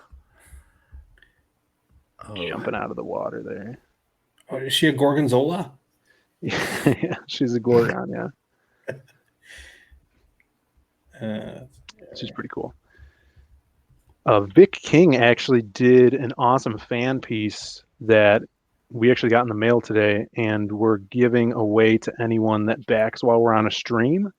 So if anyone Oh, backs cool. during the stream, there's an awesome Vic King print fan art of Madam Sith. She has a huge rack.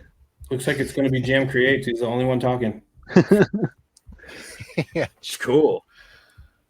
Yeah. Oh, and this is our Door Kickers Magic Cop crossover print. So if anyone backs a physical copy of both books, Door Kickers and Magic Cop, they're going to get this print for free. This is by Ted Lehman and our colorist Eugene Bativu. And it's kind of like they're breaking in on this scene because, Door Kickers is a team of magical military guys that take down magical beings, and Magic Cop's coming in from his dimension, Door Kicker's coming in from theirs, taking down this sexy succubus. We really want to do a really cool crossover print for that. That's pretty cool. Any talks of an actual book, or is it just kind of for fun now? Yeah, I'd read that. There was there's been talks of it. When I pitched it to Scott, he's like, "Oh, dude, that'd be awesome. Maybe we could do like a little just prose on the back of the print." And then it's like, "Oh, maybe we should do a 10-page crossover later." And I'm open to anything. By Ted, be really cool. Maybe we could do like maybe a 10-page thing where it's half drawn by Brandon, half drawn by Ted. I don't know, but that would be awesome. Dude, It's crazy though. Both your books have very different tones and kind of a Right. different world rules.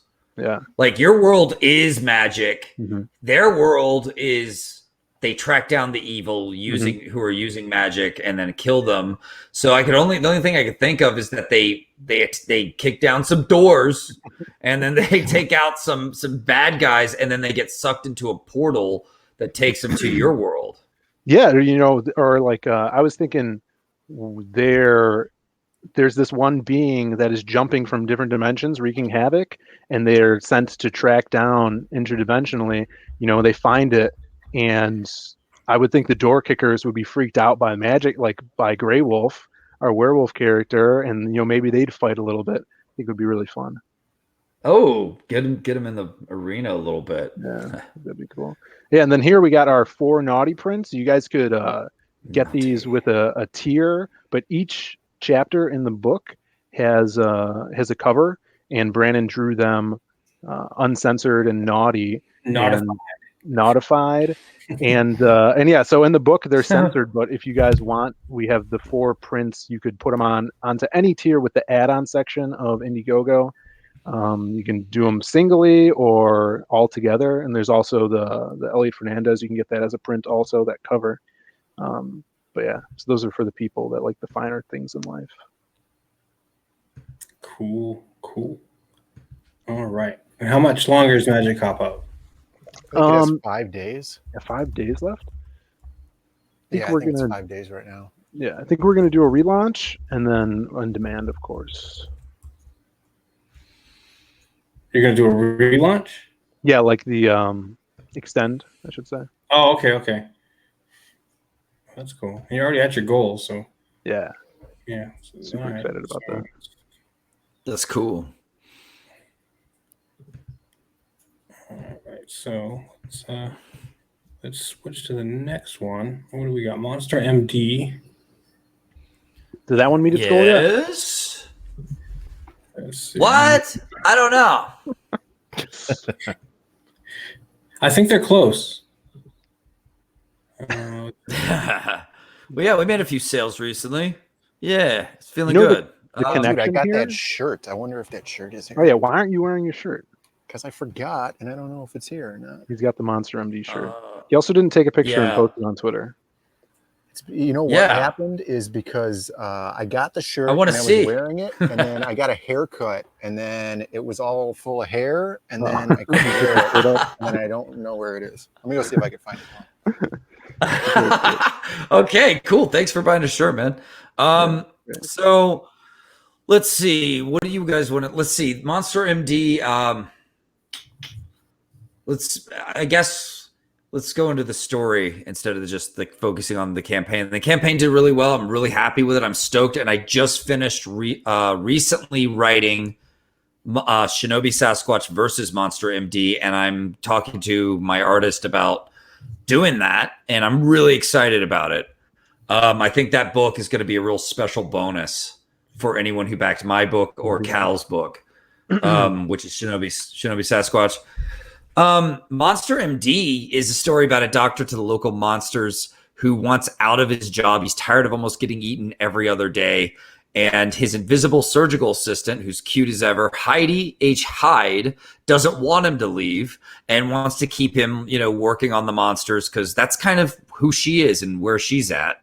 And they kind of have a little bit of electricity together.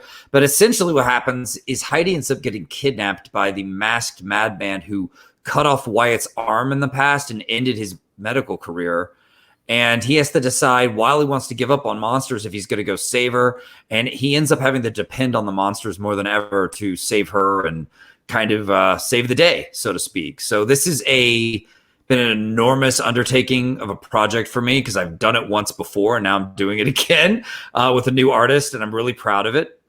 It's like you're going to get over 114 pages for the main story plus Heidi's bonus story, and that's another 14 pages. So yeah, it's going to be a pretty epic book for the money. The whole story of Wyatt is that he was a kind of a arrogant medical student who was a very talented surgeon, kind of had the whole world ahead of him, kind of a loner though, kind of eccentric, and he ends up meeting his first monster. His first monster and ends up being the person who saves him after a masked madman cuts off his arm and pushes him out a window and sends him into the street, assuming he's dead in the road. The monster saves him, and she donates her arm, and you can see her arm right there on him in this panel really well. She donates her arm to keep him being a surgeon, and all she asks is, will you please take care of us? Will you take care of our kind? Please help us out, because there really isn't anyone to do that. So Wyatt ends up feeling obligated. He's got this undead arm attached to him, and he learns through some time and becomes the doctor of the local monsters. He sets up his lab to be on wheels, so it's all contained within the meat wagon, as I'm calling it, or as he calls it as well. Excuse me. That is basically his it's like big ambulance type thing, but really it's more than that. It's his whole lab and this big truck thing that he's kind of put together. And as you can see, the lab looks like kind of a mix of like crazy, dirty surgeons, like place, kind of mad scientist-y, mixed with some like archaic, symbols of protection on the wall and stuff written in blood. He's got it all. And that's supposed to kind of visually cue you as the reader in that this doctor in this world is kind of a nice balance of tech you might find out of Ghostbusters mixed with a little bit of the archaic and the spooky. I tried to find the balance that I wanted to see that I don't see too much in fiction. Usually they overdo the spooky. I was trying to kind of pull it down more to science a little bit more, just a bit. So he solves things in a clever scientific way, even though he's fighting supernatural things. It's kind of one of the things I wanted to do with this book to make it kind of interesting and fun.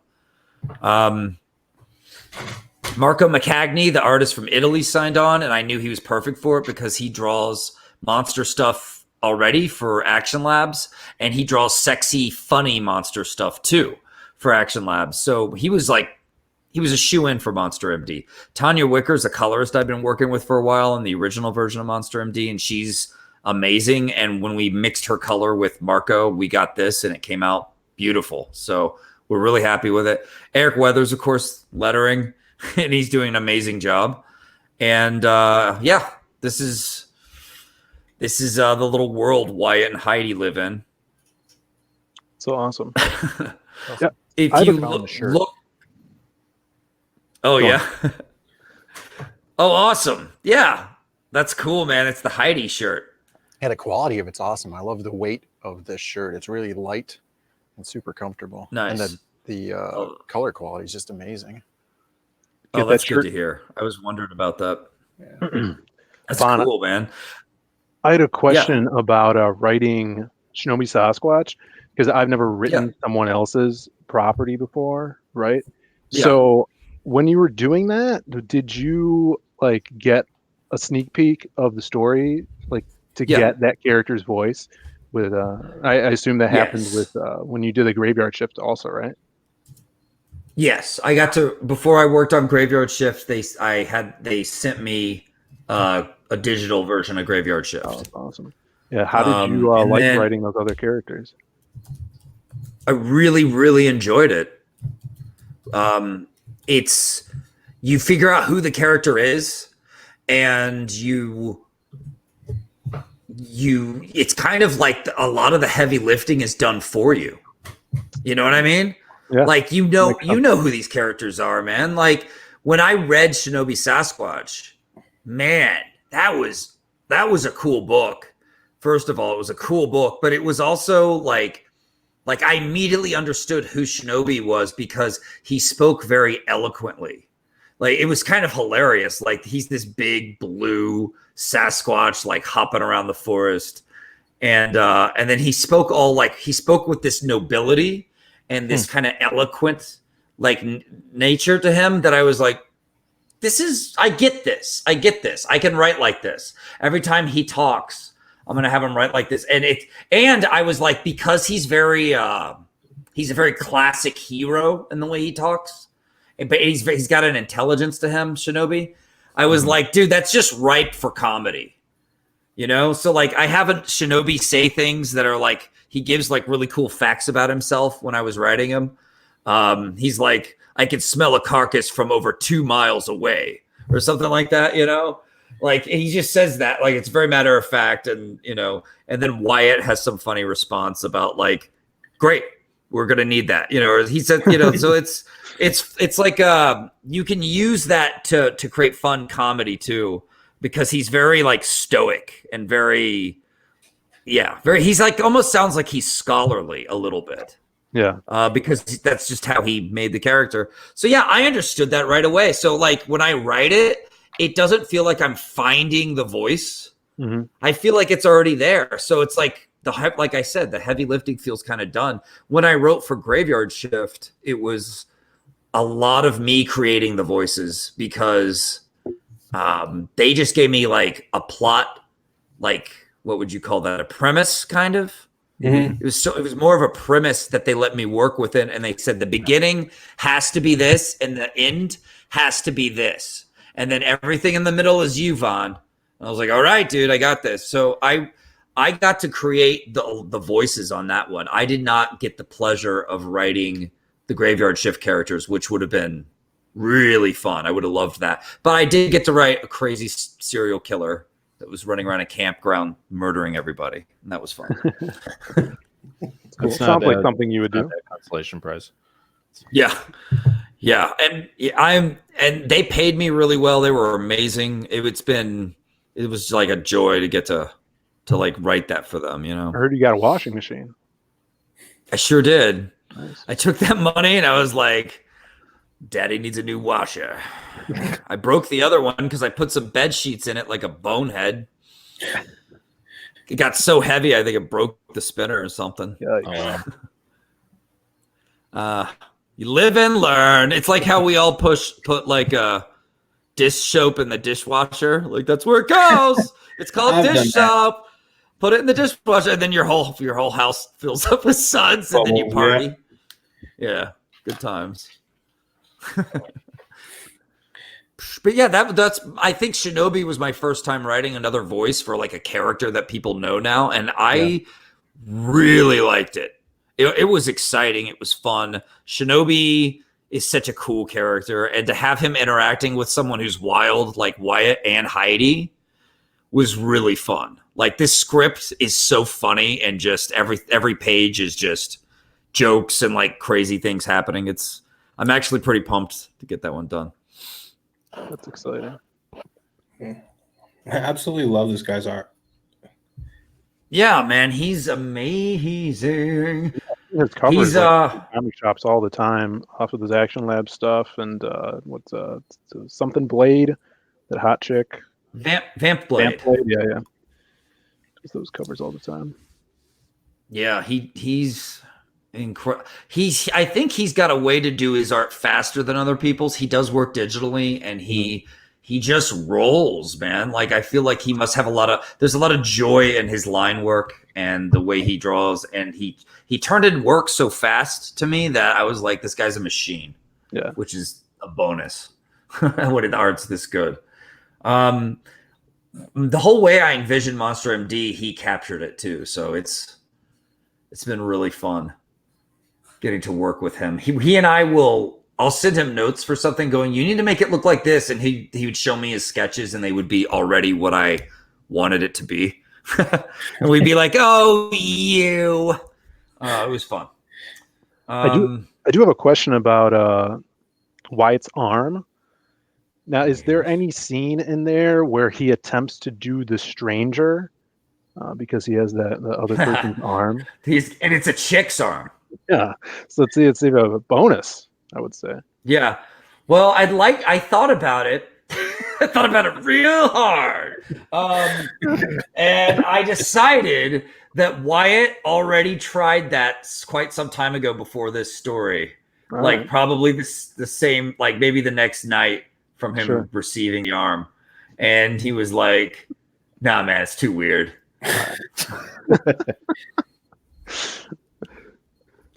Probably because it's a dead arm. You know what I mean? Like he needs to get some like extra lotion on it. You know what I mean? It's very abrasive. Yeah, It's a little- like it's it's a little not. It clammy. might have a little bit of a funk, like a Yeah. hint of funk to it. I like to think that it's not too funky, you know. It's yeah, because other people have freaked out on me about it. They were like, "If that's a woman's arm, then how does it fit his arm?" And I was Yeah, just like, I heard "Dude, that. like." You were like, I witnessed. Okay, well, like here's the thing. I like to think that once it attached, it kind of like morphed to fit his body a little better and like take on his blood. Yeah. Like it's got a little bit of magic to it. It's not 100% science. I mean, she attached it with thread. Like that doesn't. That's kind of not too far from what we do today, but you know. But yeah, this is. And this character here is Ingrid.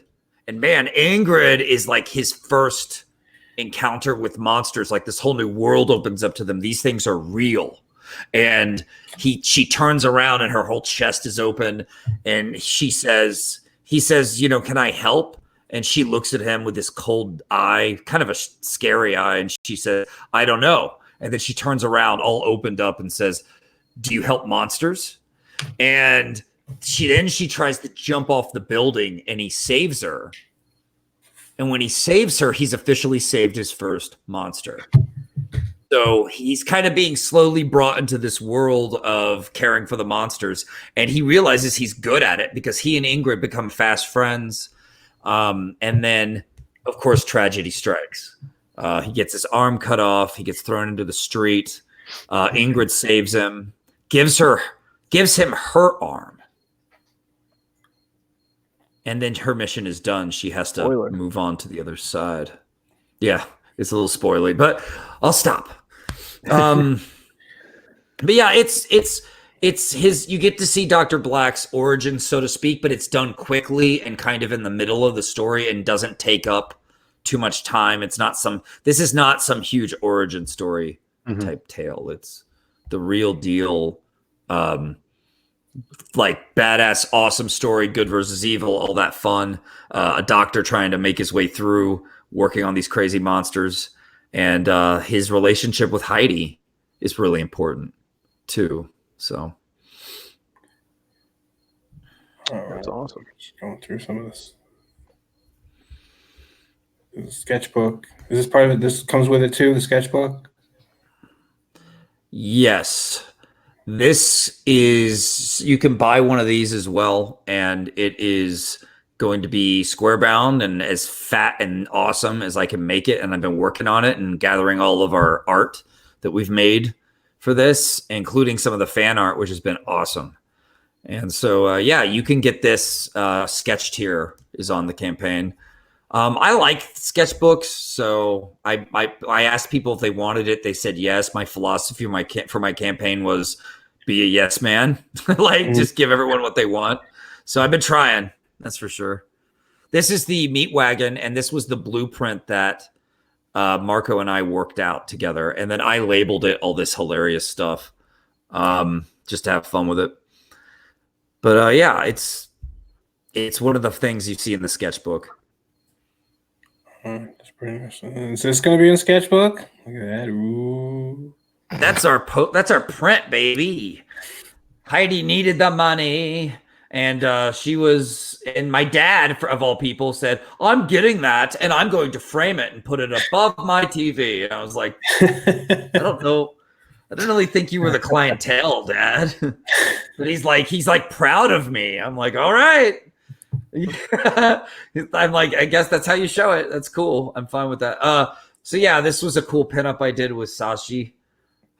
She's awesome. We worked out these sketches together, and she's very like patient with me because I was trying to make it like perfect and like get the pose down and everything. So yeah, we got very hands-on with this stuff. I talked to Sashi this week. We're gonna get a print by her too.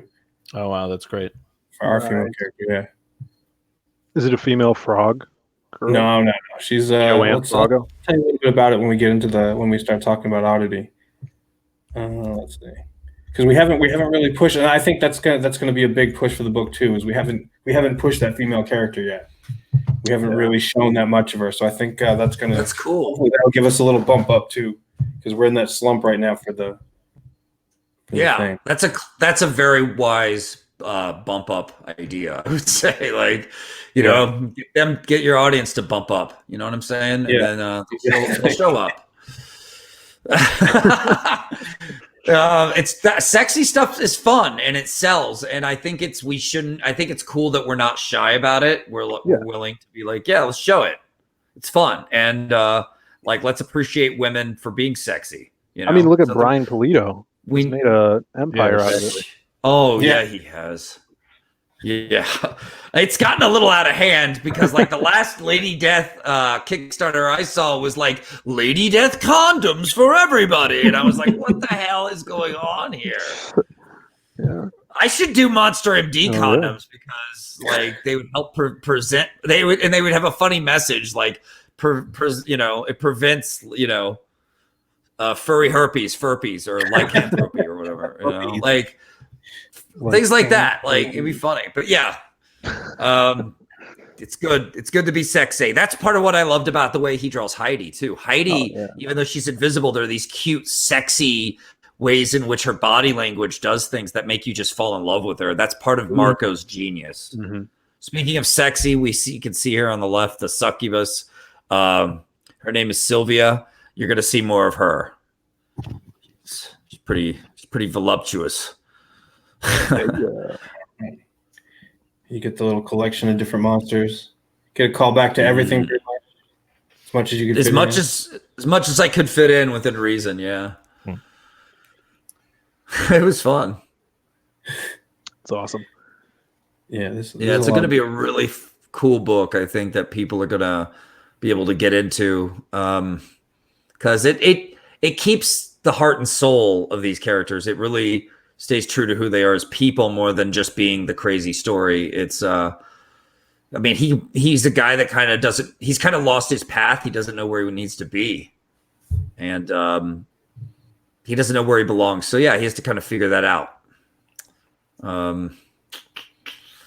I love that aspect of it where it's like these monsters are loners and they're in the shadows of this world, and he kind of feels like the outcast also, you know. Dig that aspect to it. Yeah. Definitely like a loner before he ever became a monster doctor. But he did things his own way and he was good at it and he was happy, so he made it work. But I get the feeling like he's starting to care about Heidi in a way to where being alone doesn't seem like his bag anymore, you know? Mm-hmm. She's a really important part of his life. It's called character growth. Yes, exactly. And he definitely has his moments of being a jerk to the monsters. I mean, within page 3, he's decking a werewolf. I mean, he gets sick of them, and he just, you know, he decks them, or there's this little slimy thing. There's this one scene where he's standing in front of all these monsters holding a little slimy guy in his palm of his hand. And then he just kicks him and punts him, and he just soars like an anime, like out of, like, you know, the stratosphere. And then he goes, "Let that be a lesson to any of you who try to crawl up any major orifice of mine ever again."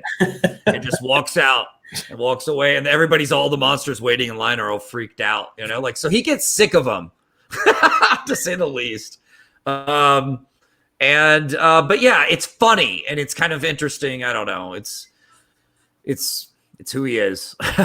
He's grumpy when in Shinobi Sasquatch versus Monster MD. He's really grumpy because they're finally getting to take a vacation. He and Heidi are together on a vacation, and he's setting up tents, and he's having Heidi put all these herbs in a circle around their campsite that ward off monsters because it needs to just be them, like no monsters. He's sick of it, and Shinobi Sasquatch comes like barreling in head first and like crashes into his tent and like destroys their camp, and like the monsters are back, and he's so pissed.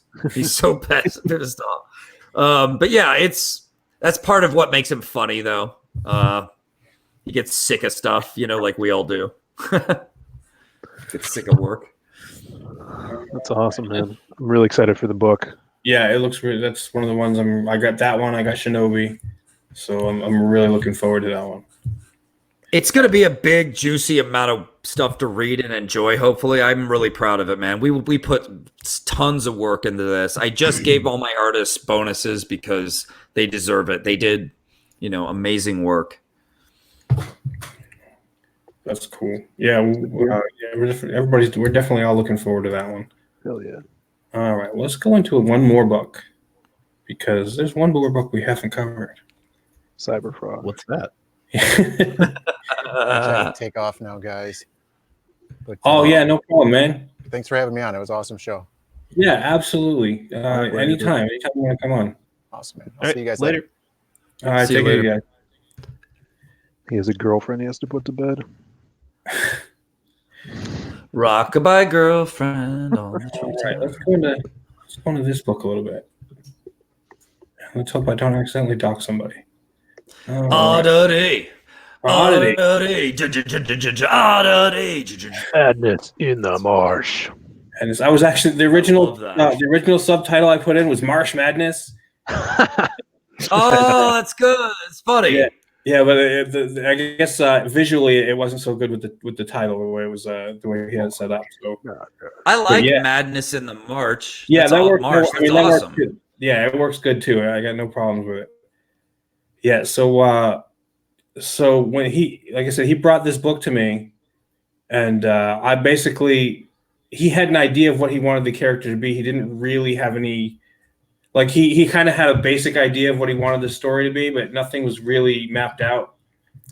So he gave me the first like 15 pages, and he was just here you go, and write a script for this. And I looked at it and I was like, okay, what's going on here? He's like, no, just make it up. So I was like, all right. So I took the first like 7 pages, and it's this guy in the swamp, and I was like, okay, basically. In the first few pages, it's let's see, there we go. I told him, I said this needs to be put in first before we get to that swamp guy. I want to see a setup of the whole swamp so everybody knows the setting of the book. Mhm. So and then I was like, yeah, so I want to see a nice establishing shot of the swamp, and he put this out, and it's just freaking awesome. I mean, I love the colors. He did just awesome with the trees. He put like the little alligator shape in there. Right here, you can see at the bottom, there's that like alligator thing. Wow. Am I showing it? Yeah, I am showing it. Yeah, so he put at the bottom that little alligator shape, and there's some other little stuff hidden in there. So I was like, yeah, Dude, we it's need that. badass. Oh yeah, It's badass. I love it. I love this shot. Oh, the colors. Oh, they're so good. It's awesome. So He good. does And all the colors. the alligator shapes are throughout it, and I thought that was genius because you're showing that it's a dangerous swamp without showing it's a dangerous swamp, and it's like you're looking at this from afar. This is a far shot, but when you see those alligator shapes, your brain recognizes them immediately, and you're like, oh, it's like you're looking at the wildlife up close at the same time now, even though it's only one static shot. And that's one of the things in comics you can do to like use one panel or whatever to like show more than just one thing. I don't know. It's really clever. yeah, and we're gonna throughout the book we're gonna hide little because the swamp is full of other weird creatures besides just him, and that's kind of what he's there for to protect all that stuff. Before it was the swamp could protect itself and do what it wants, and we kind of hint at the origin story in this. We drop little bits, but basically there was this accident at this plant here you can see in the background, and it messed up the swamp. So the swamp needed to focus all of its energy on healing, so it assigned Oddity, who was also part of he was part of the accident as far as it affected him, and it turned him into the frog thing. So the swamp is like, all right, you're going to be our protector, and you're going to, so that I can focus my energy on healing. And he was like, he's just some punk kid who, he's a slacker. He's a freaking screw up, and he didn't take anything seriously. And he's like, well, I can't go home looking like this anymore. So I was like, I guess fine, whatever. That's basically his whole attitude. Yeah, fine, whatever. I guess I'll hang out here in the swamp. Yeah. So he takes this job, and you can see here where we got this TV. It's like one of those. It's one of those shows like Secrets of the Secrets of the Unknown kind of thing. And this host is like what's his name from? I can't remember. He does that radio show Coast to Coast. Space Like Ghost? Story or one of those type guys. I can't remember what the guy's name was. Like what the guy's name. There's the guy that used to do it originally, and his name totally escapes me. But he based the character on that. So he's at the swamp and he's doing this like TV show, little documentary thing about it because there's all kinds of stories, and then these frog stories start coming out. So he's talking to the sheriff, and the sheriff's like, yeah, there's all kinds of weird, crazy legends in here, and these two guys, these two little like trailer park guys, they're like watching. It's like, hey, they're talking about the swamp. They're talking about where we live. And at the end, the guy offers like a reward. He's like, oh, if you can give me proof that this thing exists, and we'll give you a whole bunch of money, $50,000, whatever the reward's going to be. So he's like, dude, we're totally going to do this. So they go out into the swamp to try to find the oddity. And the next scene is the oddity, and he's watching TV, and he sees the same thing. So he's like, oh man, they're calling me the oddity. He totally doesn't like the name. But we find out that's where the name comes from is the TV show. So his whole thing is like, all right, so this you can see in this scene in the beginning what I had to write was it's this guy here is telling a little story, and it's almost like a reenactment like you'd see on those type of shows. And the way the guy tells the story and what you see on in the pictures isn't what's going on. Like he's exaggerating everything. He's like, oh, he had sharp teeth and all this other stuff. But when you see later on, that's not what's going on. And oddity, one of the things he has is on his tongue, his saliva is hallucinogenic. So that's what he does to keep people out of the swamp. He makes them see scary monsters so that they'll leave. Oh, And nice. so this is what he's seeing after he got busted in the face. And this is him after. Oh my god! So he's the frog that licks you. Yeah, exactly. That's exactly what happens. That's hilarious. Yeah, and it's funny because like he eats bugs, he eats maggots, he eats mealworms, he eats night crawlers and stuff. But his best buddy is this fly, it's like the size of a bird, and that's like his Jiminy Cricket. It's like his Obi-Wan Kenobi kind of thing. It's more in tune with the swamp than he is. And that fly is there to tell him, hey, look, this is what you need to do. You need to do your job better. You need to get more in tune with what the swamp wants. And he's just like, yeah, whatever. I'll just bust people in the face and, they'll run away. So on here, he's on his way out to basically he's going to get some food, and he's going to go shopping. He gets his food at the bait shop. So he's about to go shopping, and he sees those two guys. And I don't think the girl is Paige Turner. That's her name, and she's there. She's a organic chemist, and she worked for the chemical plant when they had the accident. So she feels kind of guilty for what happened. So she's testing the water and trying to figure out if she can help heal the swamp, clean up the mess. And those two guys come across her, and they're like, well, we haven't seen this frog guy, but we're not going home empty-handed. And so he shows up, and he's like, oh, time to go to work. And he's going to totally humiliate them. Instead of just scaring them off, he totally humiliates them, showing off to this girl. And instead of scaring them away from the swamp, they run further into the swamp. And he's like, yeah, whatever.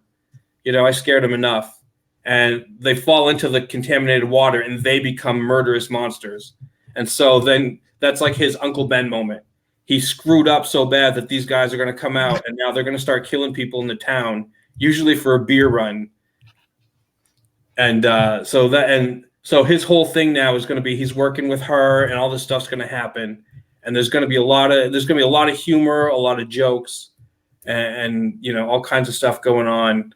And like the whole town is hillbillies. It's all a bunch of swamp people, hillbilly types, and So the whole joke is, he's trying to protect the swamp from them, and trying to keep them out of the swamp, and and he has to learn to be more responsible and do the job. But in the meantime, he's screwing up, and he's doing, there's gonna be a lot of funny stuff going on. They'll be making fun of the people and making fun of the monsters, and he realizes that he needs to step it up to stop these monsters from destroying the whole town.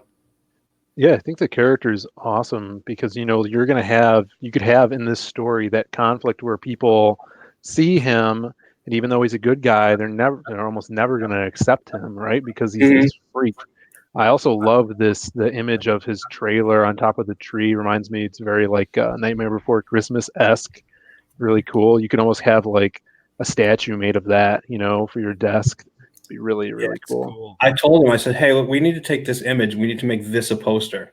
So I think we made this into a pinup for all the people that signed up for the mailing list. Mhm. And on the first day, when everybody that bought the book that was on the mailing list got this, for those that were on the first day, all the early backers. And we put this image, and we put like it's bigger. You can see more of it. And then we put the Oddity logo on it, and it just looks really cool. To me, it sets the tone for the whole story. It really does. It really does. Yeah, really cool, man. I really liked your description of the story and like what happens on the general notes of it. And I maybe it says that on the campaign, what you just said, like what your story is about. I don't know if it goes into as much detail as you just did on the campaign, but I would love to have heard that in your trailer for your comic, because I think that kind of sells me on it, because it has that Spider-Man feel. I think you mentioned that it's influenced by Spider-Man, but when I heard what you guys did to make the story like Spider-Man and the character like him, like that's pretty appealing. That's pretty cool. Like, I don't know, something to think about for trailers. Yeah, thematically, we like what I just gave you it's not super spoilery. I think it's the basic story. Yeah. We kept the description really simple. We didn't go into that much detail. But yeah, it's very thematically, when we were thinking about, like I said, we call it like the Uncle Ben moment. It's where he screws up, and because he screws up, that's when all the problems start. And there's going to be it's not going to be like joke, but there's a lot of little one-liners we're thrown in there, and there's going to be a lot of little. I want to do a lot of. You're going to find some like hidden creatures in there, and a little like callbacks. Like I don't know if we got a picture of him eating. There's a picture of him eating maggots out of the Chinese box. Yeah, it's awesome. Yeah, and that's totally a callback to Lost Boys. Lost Boys. Yeah. Mhm. Oh, geez. Yeah, and then Maggots. yeah, You're eating maggots, Michael. How do they taste? Bond is a lost boy. and then the fly. There's I a scene am. like pointing the chopsticks at the fly, and I wrote a little line in there about like he's trying to tell him, look, you need to to learn and get in tune with the swamp and stuff, and he's like, can't I just catch you with the chopsticks or something? And that's totally like a callback to a Karate Kid. Sure, that's awesome. Right. So yeah, So the fly is kind of like, is the fly like, what's his voice like? Is it funny? Is he hilarious? well, Is he like, he's got the. I'm picturing if I had the budget and this were made into a cartoon, I would totally have Morgan Freeman as the fly's voice. oh, so he would be a man of wisdom. Yes, he would be a man of wisdom, That's but cool. he's also like one of the jokes is like he's talking about. He's like, I really wish you wouldn't eat those maggots in front of me, because they theoretically could be my kids. And he was like, well, if they were your kids, one of them would feed me for a week because you're so fat. And he's like, I'm not fat. You got a big exoskeleton. That's awesome. That's pretty good. I like to think that he's like very like dry on the nose humor and very smart with his, but dude, if you have your frog dude say like, you sound a lot like that Morgan Freeman dude or whatever, like you put that in somehow, all your readers will hear the fly is Morgan Freeman forever. Like it'll be trivia for your thing, but it'll also be, like once you hear like that someone is for Morgan Freeman's voice, you can easily hear his voice in your head. Maybe there's one scene we make there's a little joke. I make. It's not in here. It's not in any of these pictures. But there's a picture on the wall, and it's Walter Koenig, who's Chekhov from Star Trek, and underneath it is his hanging underneath the picture is a paintball gun. So it's Chekhov's gun. There's a total, and it's totally irrelevant the way the way that's set up. And I was like, I've always wanted, and I told him when we was drawing that, I'm like, I've always wanted to do that joke where they have where it's literally Chekhov's gun. So we threw that in there, and it's going to be relevant to later in the book. That's cool. And so we're going to I want to throw a lot of little stuff in the background, a lot of little visual jokes. We want some visual jokes. There's going to be some kind of, gross out humor. There's going to be some really dark stuff in there. I really want, I mentioned on Twitter the other day, I said, I want to do at least one joke that you're going to tell your priest in the confessional, and he's going to chuckle at it. And that's why you're in confessional, because you laughed at this joke. That's awesome. I'm excited for this one. Really looks great. Looks You guys are doing awesome. Super happy for you. The statue's badass. Yeah, we took the statues down, the all-in tier, the statues available. And then we've got a few left that was just the figurine tier, the statue tier. So I think later on in the campaign, we're going to throw those up again. Sweet. Like real quick, hey, we got this, and we got them on sale, that kind of stuff. Mm-hmm. And this is we got some cool stuff. We got Donald DeLay, who's doing a Team Monster poster for us. Yeah. So it's going to have Shinobi, it's going to have Wyatt, and it's going to have Oddity in it. Ooh. Yeah, that's so awesome. he's working on that right now. We got this one. This guy did he was one of the art guys, one of the artists for his name is Matt Houston. He was one of the artists for Adventure Time.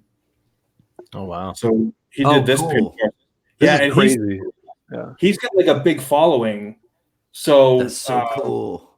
yeah, he's got a big following. I don't know if it's on Twitter or on something. And Sweens was like, yeah. So he was friends with him. He's like, hey, if you help us promote, we'll get a free book and a figurine and that kind of thing. He's like, no, man. He's like, I think the character is really cool. And he busted this out for him. He's like, I'll do like a live stream or something, and we'll push the book and I'll draw the character. Oh, cool. Yeah, That's so I sweet. hope that works out really good for us. Oh, that's gonna be great. Yeah. Yeah. I don't know what his following's like, but supposedly Sweens was saying he has a really big following, especially Adventure Time artist and all that Sure, stuff. of course. Like Yeah. we get the Sashi pinup coming up. When we get Wow. this, I think Detail on that tongue is crazy. yeah. It reminds me of Ratfink. You remember those big Yeah. arts? Yeah, totally. With the hot rods. Yeah. Mhm. Oh yeah. And what was it? Like I said, we got a Sashi print coming out. I can't wait till I think at 10 or 15, I want to go for some trading cards. And that's my little baby, my kind of dream. I really want, because I really like trading cards. So I'm Oh hoping yeah, it's great. to get some of that going on.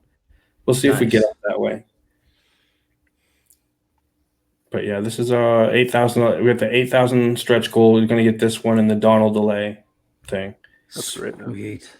Yeah, and we set up the separate TeePublic for shirts and stuff. Nice. Man, all of us are just keeping Donald busy. Yeah, That guy's got so much to do. yeah. He's a talent. It's awesome. I'm hoping. I agreed when he took me on. I agreed to lesser pay for this. I get a small percentage when we make over a certain amount, and I get a small pay rate. I'm hoping to take what I get from this and have a good amount of cash for my own project. So I have an artist. So when I can get an artist, I got money to flash. I was like, hey man, I got something good for you.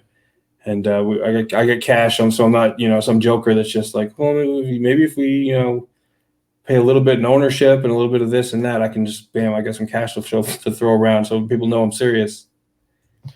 Yeah. Yeah, the hunt for an artist is always the most frustrating part. Like Vaughn was saying, of having to start over from scratch. Like, so once you latch on to like 2 or 3 solid artists, like you just never let go of them. Yeah, and the problem, and not the problem. I mean, it's good. It's good overall for indie comics. Is a lot of these guys are going to be busy. Well, Oh, yeah. a lot of the names that I'm looking at, I'm like, man, I hope they're, when it comes around early next year, hopefully they won't be busy when I'm ready to go. Right. And I that's, would I would ask them early. overall, it's a good problem to have because you want these, you want artists working, and Yeah. this indie thing is really taking off. The kind of new independent comics is really taking off. Drop my camera. Sorry. It's okay.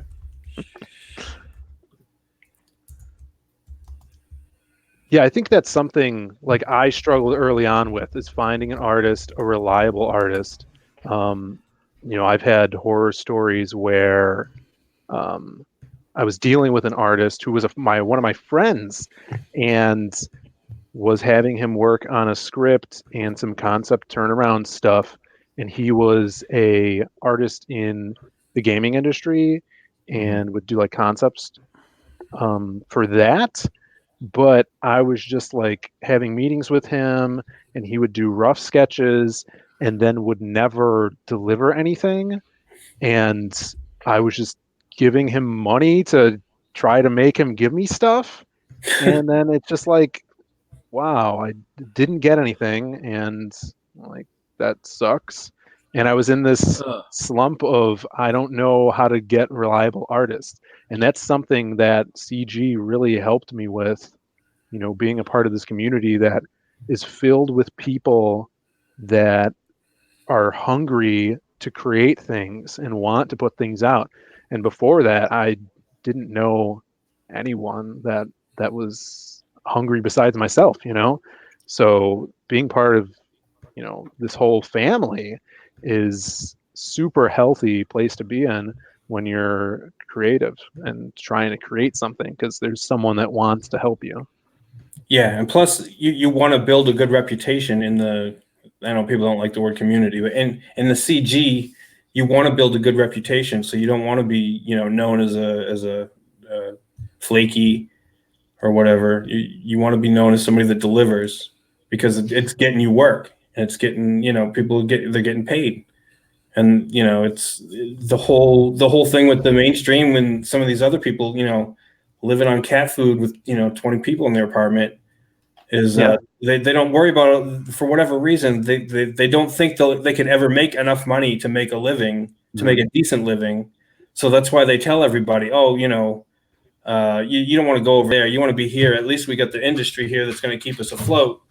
Right. And it looks like to almost anybody the whole thing could collapse any minute. Right.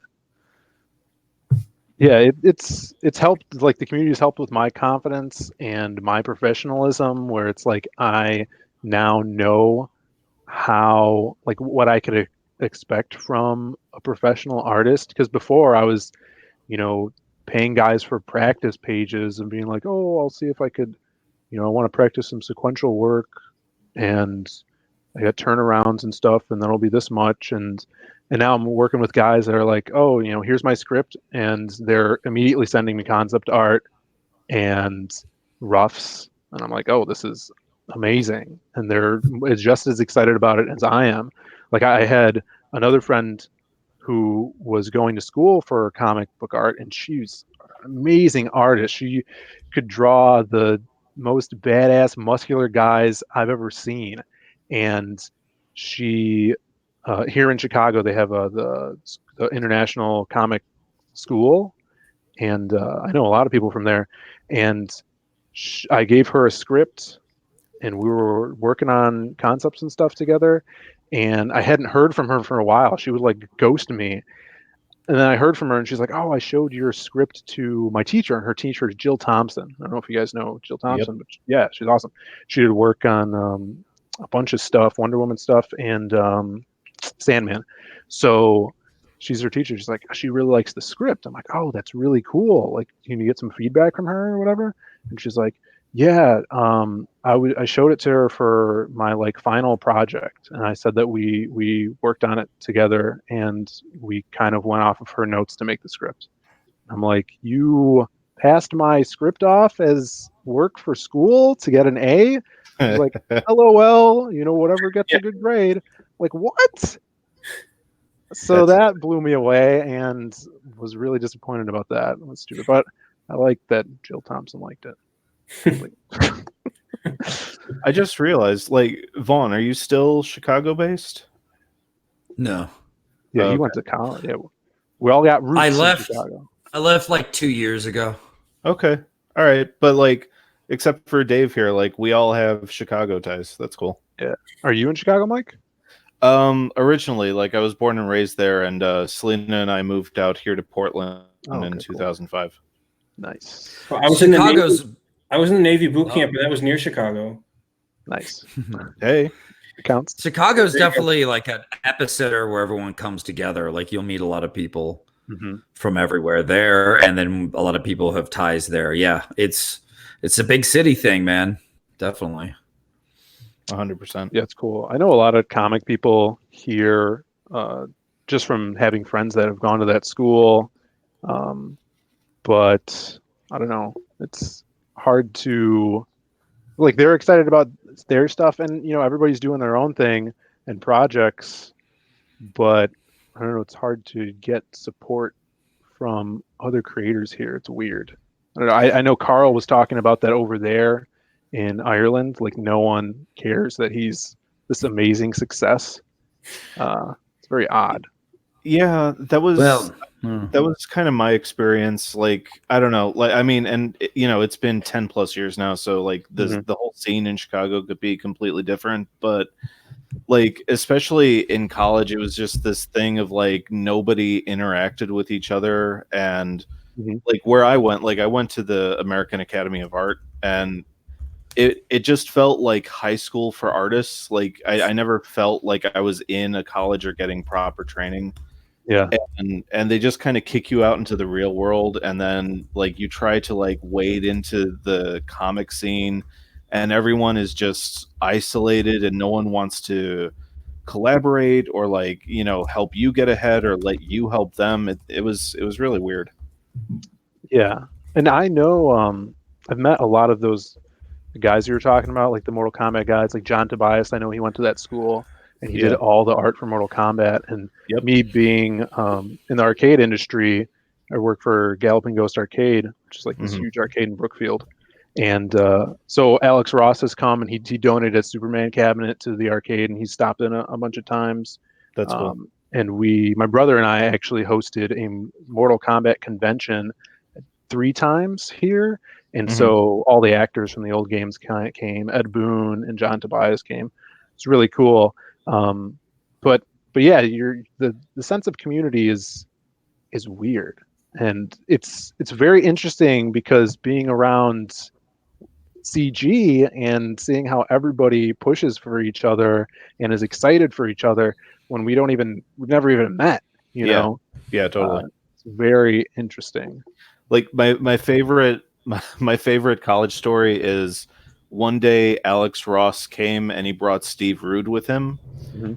And Alex Ross's plan was to do this like step-by-step life drawing piece of this female model, and he wanted Steve Rude to follow along in the same step-by-step process, but in his own style because he works slightly differently.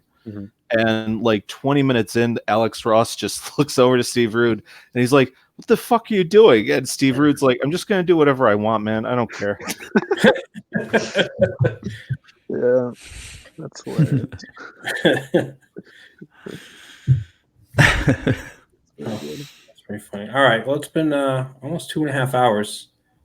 So let's wind it down. I want everybody, when you see this later, we've got 3 people left. But everybody to definitely check out The Gods Fear Me by Mike Murphy. Monster MD, you don't want to miss that one. Magic Cop, freaking awesome looking book. And definitely don't forget to back Oddity. Y'all have a good night. Thank you so much for coming on. It was totally cool. Had a great time. Yeah, thanks for having us. Really No problem. Thank All you. right. And y'all have a good night. We'll talk to you later. Later. All right. Later. All right.